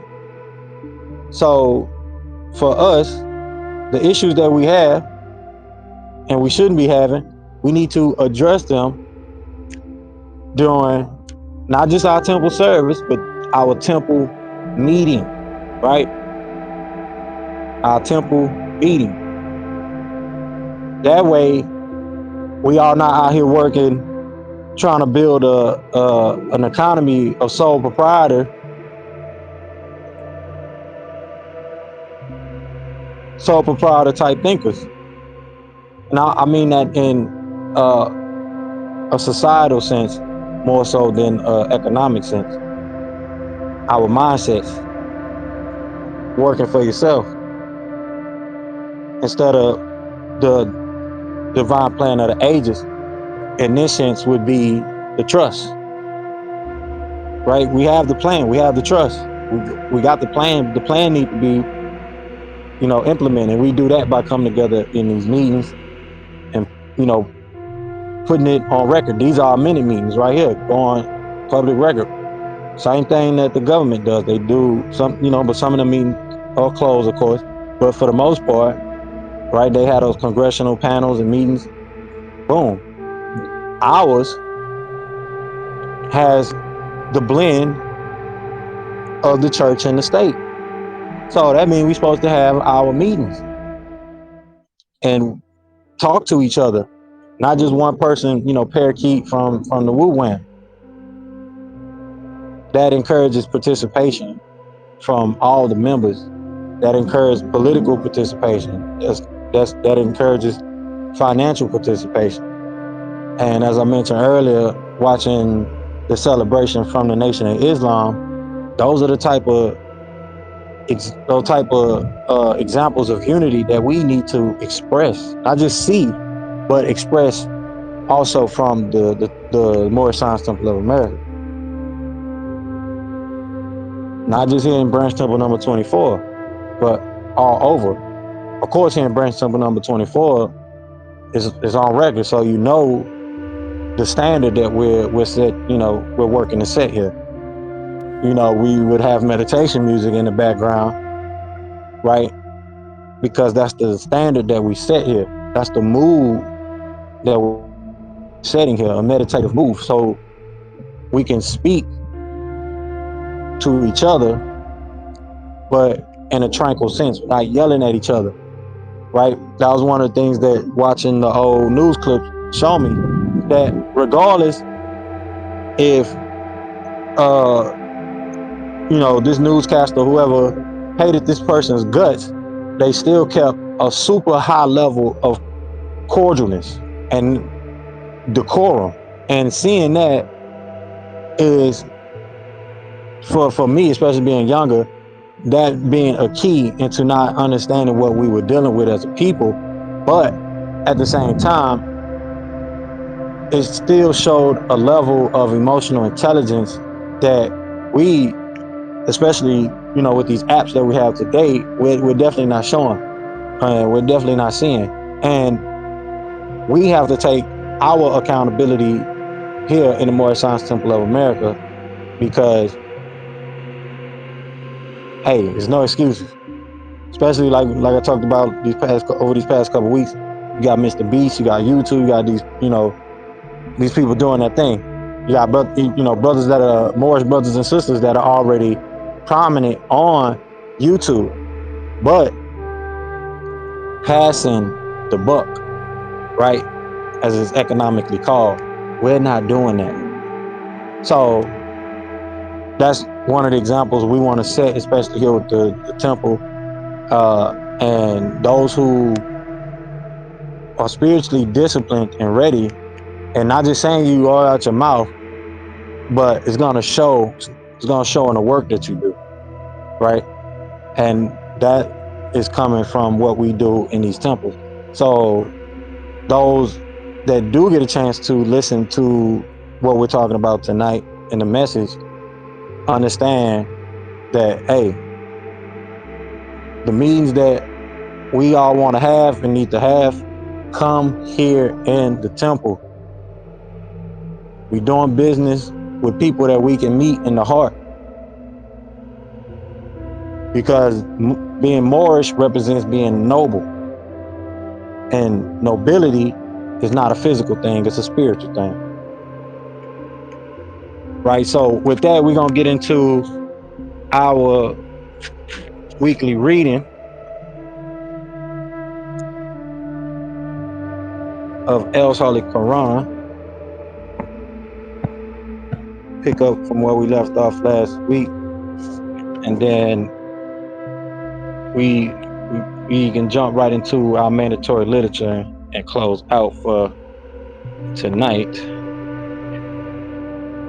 So we're gonna pick up where we left off with ayat 20, and the task field for ayat 20 is Muhammad told that some of the ones sent were made as a test for others. Those who don't hope to return to their Rab, they want to see the Holy Ghost or their Rab. They will see the dinner sitting around. They will see the denier sitting around the throne. So that is the task for this section that we're about to read next.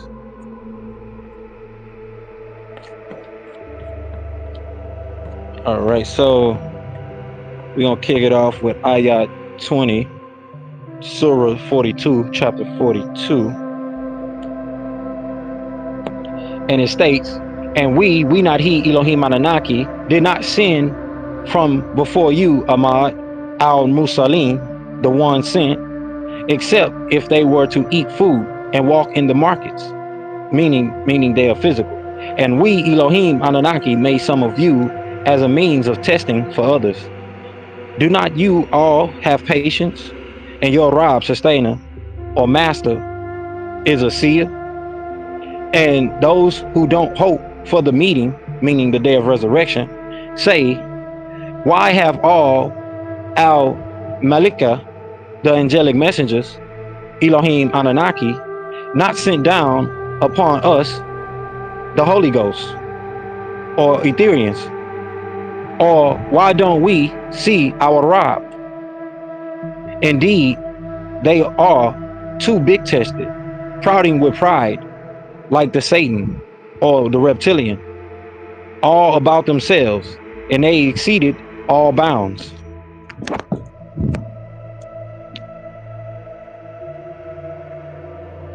The day when they will see the messengers around the throne as the Elohim, the near 24 elders, there will be no good news, or meaning gospel, on that day for the guilty one, the blue-eyed reptilians, and they, the Elohim, will say, it's a forbidden barrier that is guarded, enclosed garden, meaning the enclosed garden. And we not he, Elohim Anunnaki, proceeded unto the works they had done. So we, Anunnaki, rendered it their deeds as scattered, floating dust. So in a sense, this is saying exactly what I'm mentioning about coming together and really focusing on what needs to be done.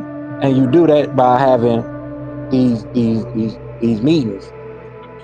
So for our people to be criticized for the fact that they are building up the discipline to meet every week,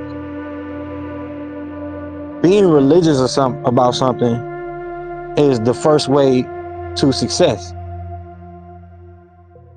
Having the discipline to succeed, or any form of discipline that has benevolent form of thinking and benevolent patterns, mental patterns of thinking, they all lead to success. This is why it doesn't really matter if all the philosophers didn't agree, because there's multiple ways to achieve success, whether it's a big goal or a small one. But the main key point was that the true light, the truth, right, which liberates and sets us free, the truth brings us together. So this truth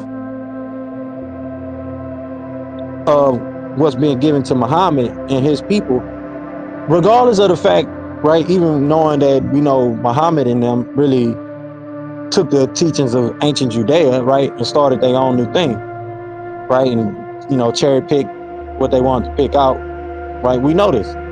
But at the same time, we also know that they was cherry picking from that same divine truth that sets, that same true light that sets people free, that same truth.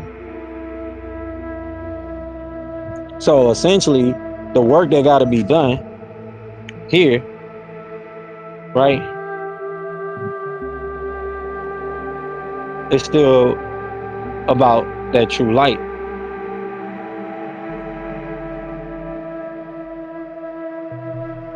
So this is why I say the rhetoric pushes people away. We got to get together on these tools and principles of the true light. So this next section of Task 5 says, the Ashab of the Jannat shall be in a better dwelling place. The crystal city in the Elohim will descend the rulership on that day. Will be the Rahman. Samael al-Shaitan is a traitor to inner sights. So Ayah 24 states, on that day, the Ashab, companions of Al-Jannat, the garden, shall be in a better dwelling place, and a better place of repose at noon, back in the enclosed garden.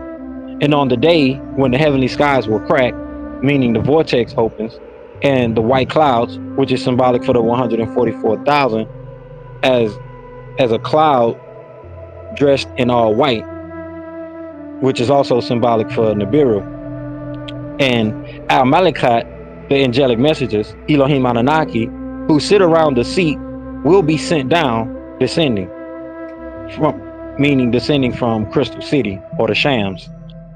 The rulership on that day will be the fact beyond any doubt, belonging to Al Rahman, the Yielder, who is Allah, and it will be a hard day for the Kafarim, concealers of that which they know to be the facts.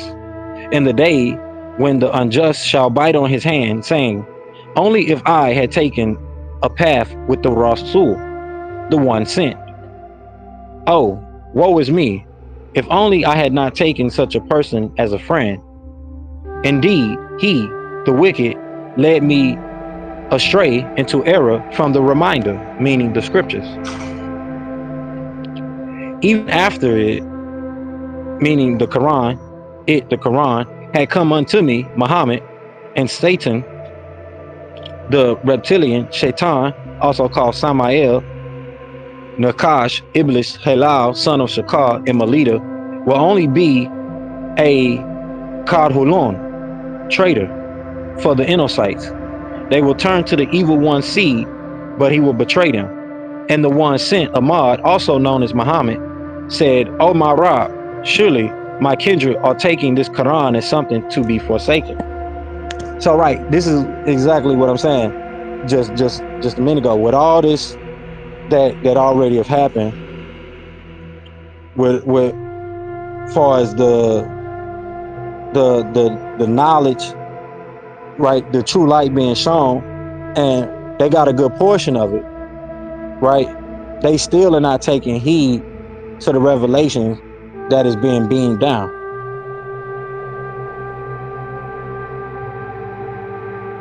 So still to this day, there's a disdain for us going through the one of the three main portions of what we would consider the religious period of conquest or of control of society, right? The ecclesiastical period of history, right? And then we stepped into the what we have today, which is the secular period of history and dealing with law.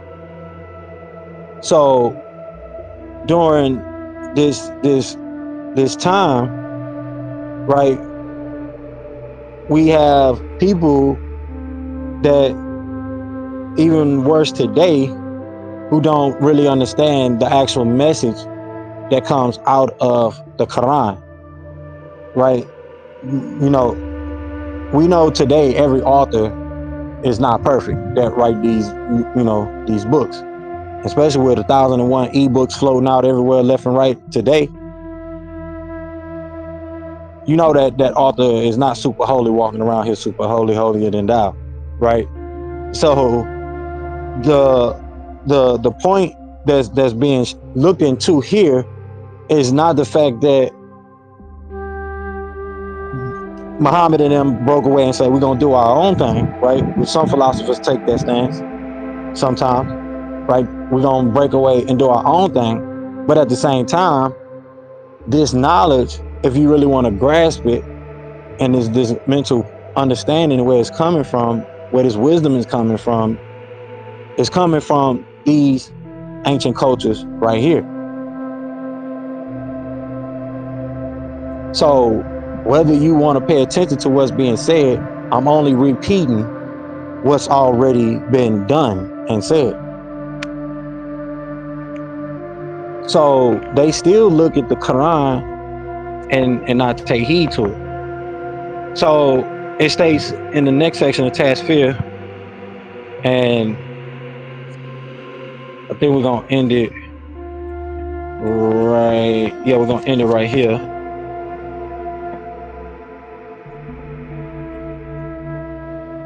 And then pick up next week. I think we'll close out with chapter 42 next week. So we're gonna read this next set of commentary, this Tasfir, and then we're gonna close out with this last section. So it states, Elohim made enemies for every news bearer. Concealers of the facts want to know why the Quran was not sent down to Muhammad pre-collected. There won't come to you any argument you can't answer. All right, so we're going to start with Surah 31, chapter 42. I'm sorry, Ayat 31 and Surah 42. And it states, and just like that, we, not I, Elohim Anunnaki, made enemies for every news bearer from the guilty ones. And it is enough that your Rab is your Hadi, Calmer, and Nasir, aider. And those who concealed the fact said, why has not the Quran been sent down to him, Muhammad, gathered all at once, meaning pre-collected, so that verily we not I, Elohim Anunnaki, may strengthen by way of it your Ahmad's heart. And we not I, Anunnaki, recited it, the Quran, with a system, in a slow yet well presented and a regulated tone over a 23-year period of time, and it was collected into one book after his passing. And they, the oppressor of Al-Islam, shall not bring unto you, Muhammad, any likeness, an argument that you can't answer, except that we not I, Elohim Anunnaki, have brought to you the facts beyond any doubt and the best explanation. And those who will be gathered on their faces to Jahannam, purgatory, those shall have an evil place and a straight path into error. So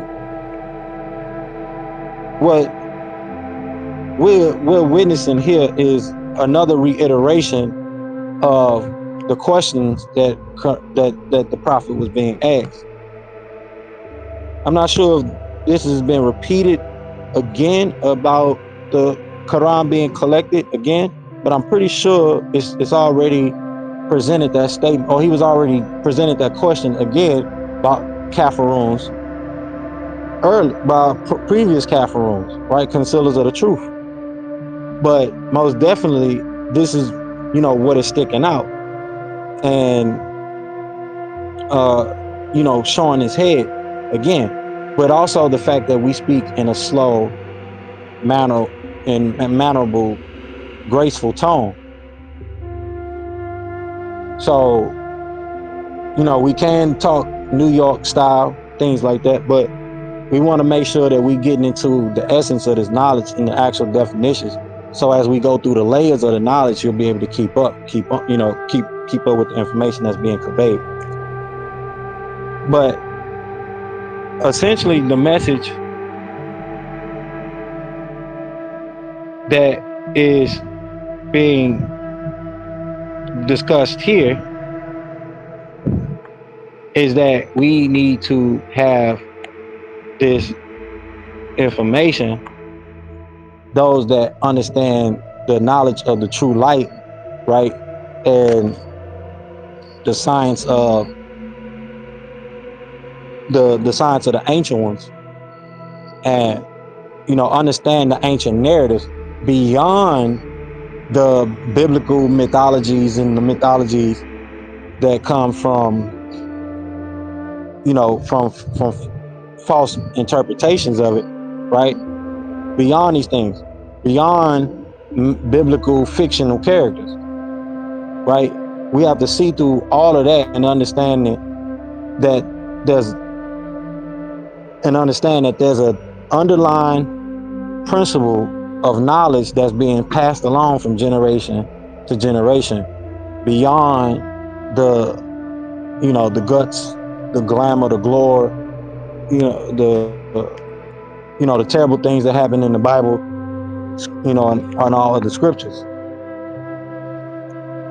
even getting down to the principles of heaven and hell, because faith has a real distinct scientific connection.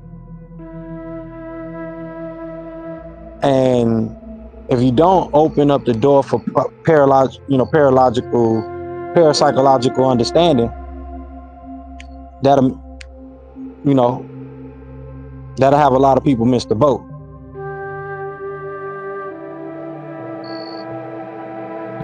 But basically, getting into the Qur'an, which is the readings. So this is why we come together to have a reading from the ancient true light and connecting that mental energy, that spiritual energy together. But this is the energy in safe space and time that your grand sheik, your guru, right, or the a master sets aside so that way you all could make that ethereal connection. And if we want to get further than just YouTube videos and you know into the plans of this restitution thing, not just the restitution that we owe, but restitution of ourselves as a people and our sovereignty and suzerainty. And suzerainty, not just sovereignty, but suzerainty.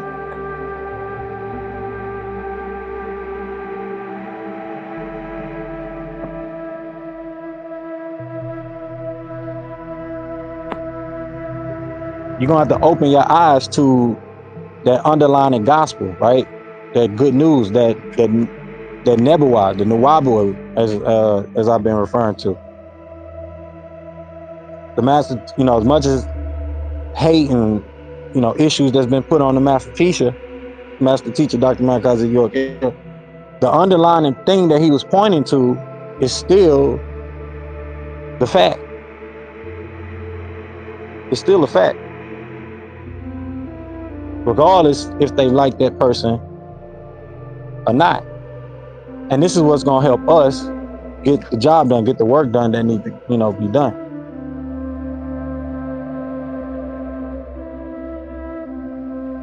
So if you made it through this far, God bless you. But the the power in our divine nature, which is how the message pushed through in the beginning of tonight, is the divine nature, and the person's art is how you know their nature, and the content that we leave, the records, this is people are going to be reading this into the future. This is going to be the new, a certain form of how the divine message is transferred to our people in the future, beyond people who are talking the same message, but we're giving it to them in the manner of how it affects them in their nationality. How this ancient and divine creed is the creed of our nationality as a people, as a global people, as the original people of the planets.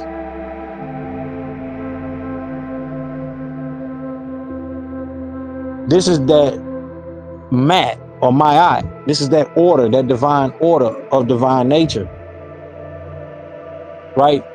And we, as I mentioned, been mentioning these past couple weeks, we are divine order. We are fraternal order and sorority order of the AC chamber, the adept chamber, the AC, a third heaven. So us Malakut that consider ourselves and has the classification of adepts, we gotta get it together, man. We gotta get it together. So you gotta open up space for current events, space for talking, questions, and actual real goals. And we gotta work together as a team. Because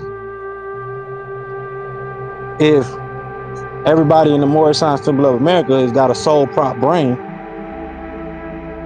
how we gonna get anything done? How we gonna create any viable corporations in the economy? Businesses, thriving businesses in the economy. If we don't pull together as an economy to create businesses that we want to be public businesses for our economy, not just private businesses like a mom and pop shop with our own economy. We're talking big businesses, economic businesses, businesses of economic scale in our community. We got to come together, have these conversations. And that's what the message from tonight is alluding to, right? If you're not seeing that you're being tested out here, and this is testing, your nature, right? And not understanding the principle, behind gathering and doing the works, coming together, so you won't be the masses of people without the good news, because everybody not understanding the things that are happening right now, especially for Moorish people. There's a lot of things that happen to a lot of our leaders that would not happen if they understood they had only to simply do this, and we come together as a temple and help our political POWs, political prisoners of this, the spiritual battle that we're having, get them out.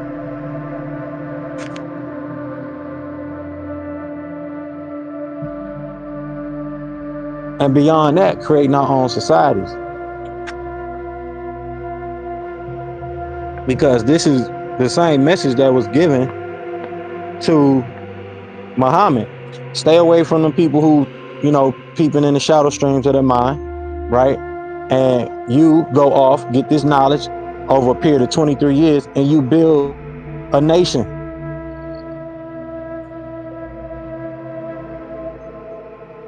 You build a nation that has the scepter, that follows the principles of the divine Godhead.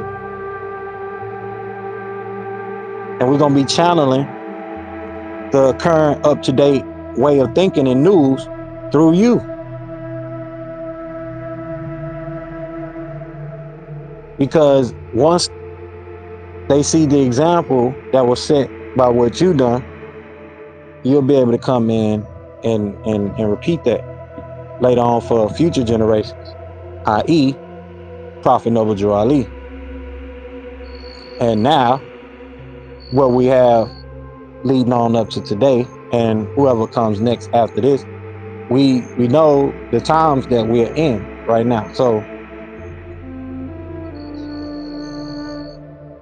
we feel as the divine plan of the ages and the project that we have, right? This inherited celestial project, because this is one thing that the temples do not get into, they don't talk about. And this is prevalent as we talk about setting the record straight, because we're talking about the record. So we're reading the divine record, the sacred records, right? We're going through a recorded record, on record for us Moorish people, by a Moorish person in modern day time,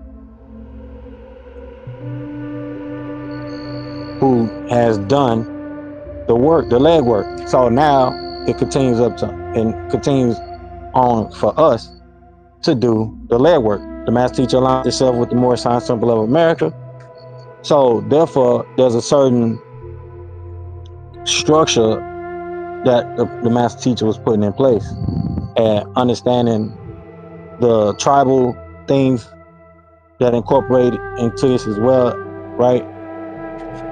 If you cloak them through the customs, you don't necessarily have to be a cloak, but if you understand that these are customs, these are your customs that you are allowed to have in your own temple, but you also have to remember, we got to come together. It's bigger than fighting over who's, this and that. This is if we getting the message that's being passed down from the Elohim to us. This is bigger than the petty issues. This is bigger than kibbles and bits, as the elder told me the other night. This is bigger than the kibbles and bits that we get into with, I don't like that branch of the Moorish science, but I don't like this, that Grand Sheik and, yada, yada, yada, right? We get into those things. This is bigger than that. And what we got to do and the mission and the task at hand, the example that needs to be set. We got a boatload of things that should be implemented within our community, but also within humanity, right? And that requires us to be politically and industrially active and doing the work. And to have industry, you got to work. You got to have your labors, but everybody is working together, right? So once you understand the nature of the work, the task, the craft at hand, understand that we are those symbolic masons, those builders, those mound builders, those tribal builders. All of us got a piece of the work. And like I said earlier, this message, as it sifts through all the noise, this message is for our descendants in the future to see that we came together consistently to do the work. But it's bigger than just us meeting on here. This has to transfer over into the investments and the things that are taking place. This is why we're opening those opportunities up to, our people so they can participate. But with that, we will get into our mandatory literature for the night. I'm gonna close us out because we definitely over time, and I want to make sure we end promptly at respect the time. Uh, if you want to get involved with the temple, join us here every Friday. Put your proclamation or proclaim your nationality on the record. It's mandatory. And we read El's Holy Quran. Everything that you see on our YouTube page, go to our YouTube page, check out the YouTube page or my page with the sermons on there. I'm leading the way for all the content creators that come out of this particular temple, because every adept should be doing some form of documentation of their adept work. What is that you are an adept in? One of the key things about understanding the chambers is work going on in the chambers. I don't think no regular people was invited into the pharaohs, queens, and kings and queens chamber, right? So understand that there's work that got to be done, and consistency, setting the example, and I'm opening the door, opening and extending the olive branch to those that want to do the work.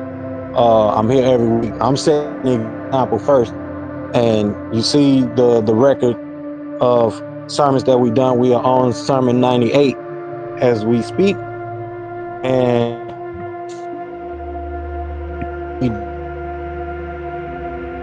we'll be keeping on with the keep on. Like I said, we're working our way to 10,000 subscribers on YouTube. So you are definitely invited to join us and get involved. You know, leave a comment, join the membership. We got plenty of things coming, especially for those that are members on our YouTube. I want to invite some people on, join, especially, people that are interested in the Moorish science, people that are already members of the Moorish science temple from different temples. You are definitely invited to come on. If, you want to have us listening to your temple meeting and service, we definitely will be interested. Or you listening to ours and join ours, however it is. But we definitely have a space for our members to join us here on Telegram. And, we extending the olive branch to all of the Moors, especially the rogue Moors that need a temple home. And understand that having a temple home is not a bad thing. Getting yourself in alignment with the Moorish Science Temple of America is a plus for you. It's a plus for you. You already have a lot that you can stand on as a tribal indigenous nation. But going through the HE double hockey sticks that it takes to get on as a federal tribe, and that, right, that takes a lot. And that's because they're classifying people that are more so Aboriginal and American Indian. And if you understand that at the root of this, then understand that we as Moorish people have already been given our state recognition and lawful acknowledgement as a sovereign theocratic government throughout multiple states. The goal was never to be federally recognized. We're not necessarily federalists. So for us, the highest jurisdiction will be through the state governments. The states used to be their own countries, right? So understanding, like I've been saying, we use the benevolent side of the corporate structure, which would be the religious side, not the state side, the corporate side, the secular side, the more modern side, the the the corporates, and then we grow. We had those conversations, right? Not all the, I need to have a, I need to do this sovereign citizen thing, this and that, all that stuff, right? That that rabbit hole it takes, or foxhole that takes you down. Avoid all that. We hear, you can, like I said, read the ecclesiastical depot and the scriptures. We take all those scriptures sacred, and most definitely the prophet wanted us to read the Qur'an, the Torah, etc., as we just went over, and all the other scriptures that we read. We hear every Friday, and Sunday is mandatory as well. So you got to show up Sunday if you want to put your nationality on the record. That's a major thing. Get in the Telegram group, reach out, let it be know you want to put it on the record, and boom, it's up there. And then you show up and you put yourself on record. It's just like saying I'm present, and I'll connect you all with the divine minister. That way you can get your cards, uh, your Moorish American cards, membership cards for the temple. You'll be off to the races. And we also do the consultation between the Royal Council, and that's what we're working on. We're working on building that Royal Council of this particular temple branch, Temple number 24, and we growing, and we growing from there. The work is done here, so I said it now, I'm saying it a million times in the future, and said it plenty times in the past. If you're taking the position and appointments and titles that have been appointed through the Necratic Society, the world government structure, and all these other things that we put in place with me as a chaplain and other individuals that have been involved, then understand the key foundational points of the work that we're doing of continuing the divine plan of the ages, which is not necessarily a secret of what we're doing. Uh, the meetings are here, and you can be from any different branch of the Moorish Science Temple of America. It doesn't matter to me. We're not participating in the Grand Sheik banging and this temple fighting that temple. We're not getting into that. So with that, we're gonna get into the message from the prophet, because it's one prophet, one temple, as we're about to go over. So this message from the prophet, this is a warning from the prophet. The prophet want us to warn all peacemakers and Muslims, and this is to be read in every temple meeting and temple service. The prophet said, I hereby inform all members that they must end all radical speeches while at work, in their homes, or on the streets. We are for peace and not destruction. Stop flashing your card at Europeans. It causes confusion. Remember, your card is for your salvation. Failure to obey these orders will be a severe consequence. We are for love, truth, peace, freedom, and justice. And when these principles are violated, justice must then take its course. Any members or group of members who hold malicious feelings toward the temple or the prophet, or violate the divine covenant of the Moorish movement, will receive their reward from Allah for their unjust deeds. All true Moors will and must obey the law as laid down to them by their prophet. If they lose confidence in their prophet, they should turn in their card and button, cease wearing their turban and fez, and return to the state where I, the prophet, found you. This is a holy and divine movement founded by the prophet Noble Ali, and if the prophet is not right, the temple is not right. The prophet therefore is sending out the divine plea to all Moorish Americans that they do their part in protecting their prophet and the temple. This is an everlasting movement founded by the prophet through the will of Allah to redeem his people from their sinful ways. True peace, Noble Ali. So We got work to do. It's the holy and divine movement. Can't stop, won't stop. Right. And we here. We don't, we we not tripping on which branch of the, movement you come from. You align yourself with the Nuwabians, you don't. You align yourself with the Great Seal, you don't. Doesn't matter. We not here for the division. We here for one temple, one prophet, do the work, right? And we get the work done for the divine plan of the agent. That's simple. If you're not focused on that plan, then we're not bothered with it. That's the plan from the prophet. That's the business plan, the economic plan from the prophet for us to be in the business of saving souls. And we do that by creating economics for each other, for our people, for ourselves. We do that by having real serious meetings every holy day and private meetings with the adept chamber.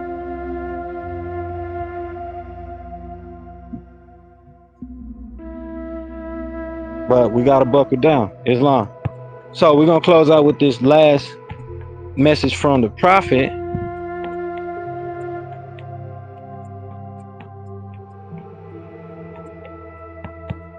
that is to be read in every temple meeting and temple service as well.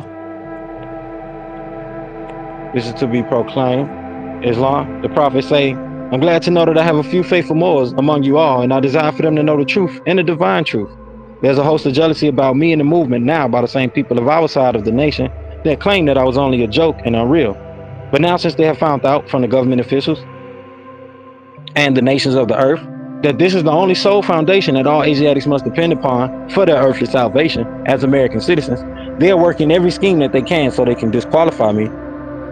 So they may take that they're working every scheme that they can that they may disqualify me,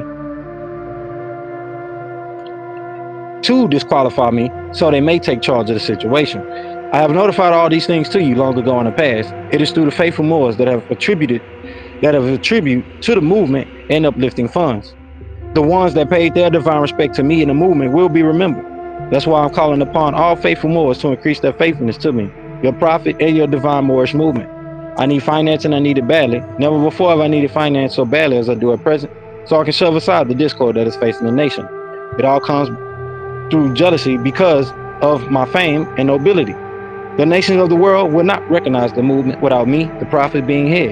It has been proven by my works, which I have performed in the past few years. Prophet Noble Jurali, Islam. And now we have our own currency. So now we have the ability to create sales, to generate our own economy as a people. Nationality is the order of the day for us, right? So whatever structure, legal structure, company structure that we have and what we set up, we should be our first priority, especially in the state that we are in as a people. And if we're going to get to the point of creating towns and townships and things like that, then we definitely got to be on our P's and Q's and seriousness about liberation, about economics.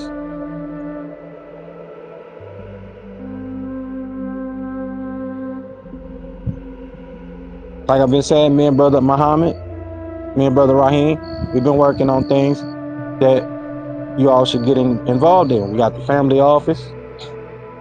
We create content together. There's plenty of ideas that we got, available. I'm definitely open to doing content, especially more now than ever.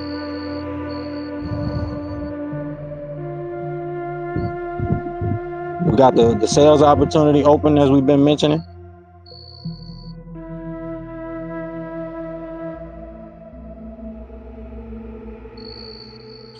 We got investment opportunities. We got investment vehicles that we can use, pull money together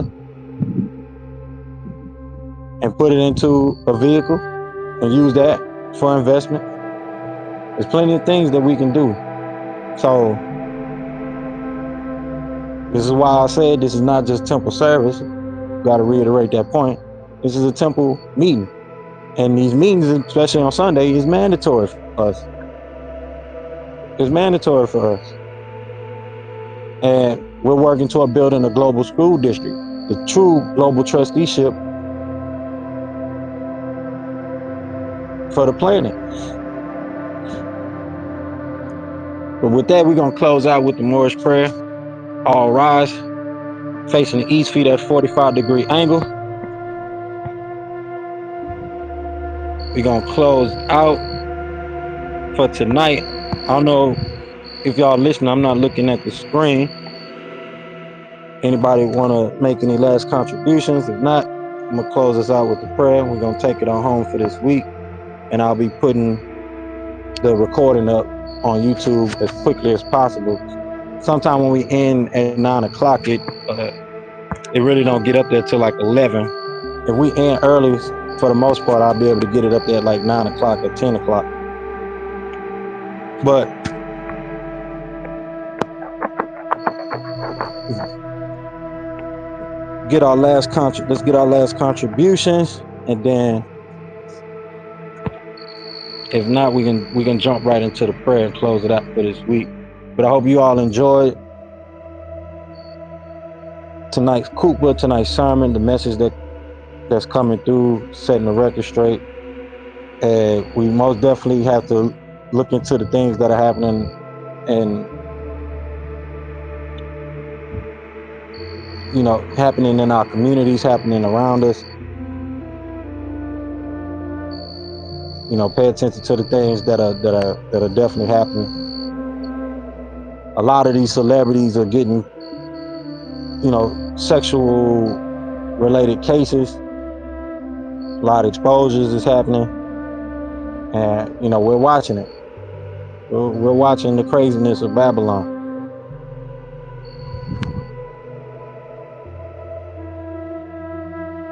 All right, with that, we're gonna go into our prayer. All rise, facing the east, feet at 45-degree angles, 2 fingers up, 5 fingers up.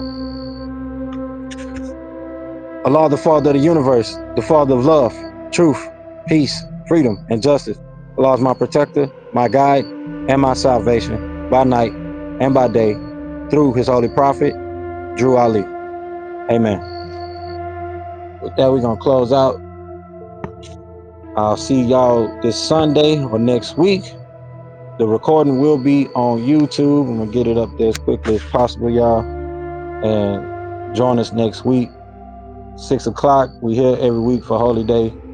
And join us in the Telegram group so you can request to open up for Sunday. That way we can open up the chat on Telegram and communicate for the members here. We got 21 so far out of the 300 people that we have from Clubhouse, but we got hundreds of people in other places also that I'm waiting to come over. I know we got at least 500 plus people from Facebook, and like 1,000 people from our network that we working on getting them to come in.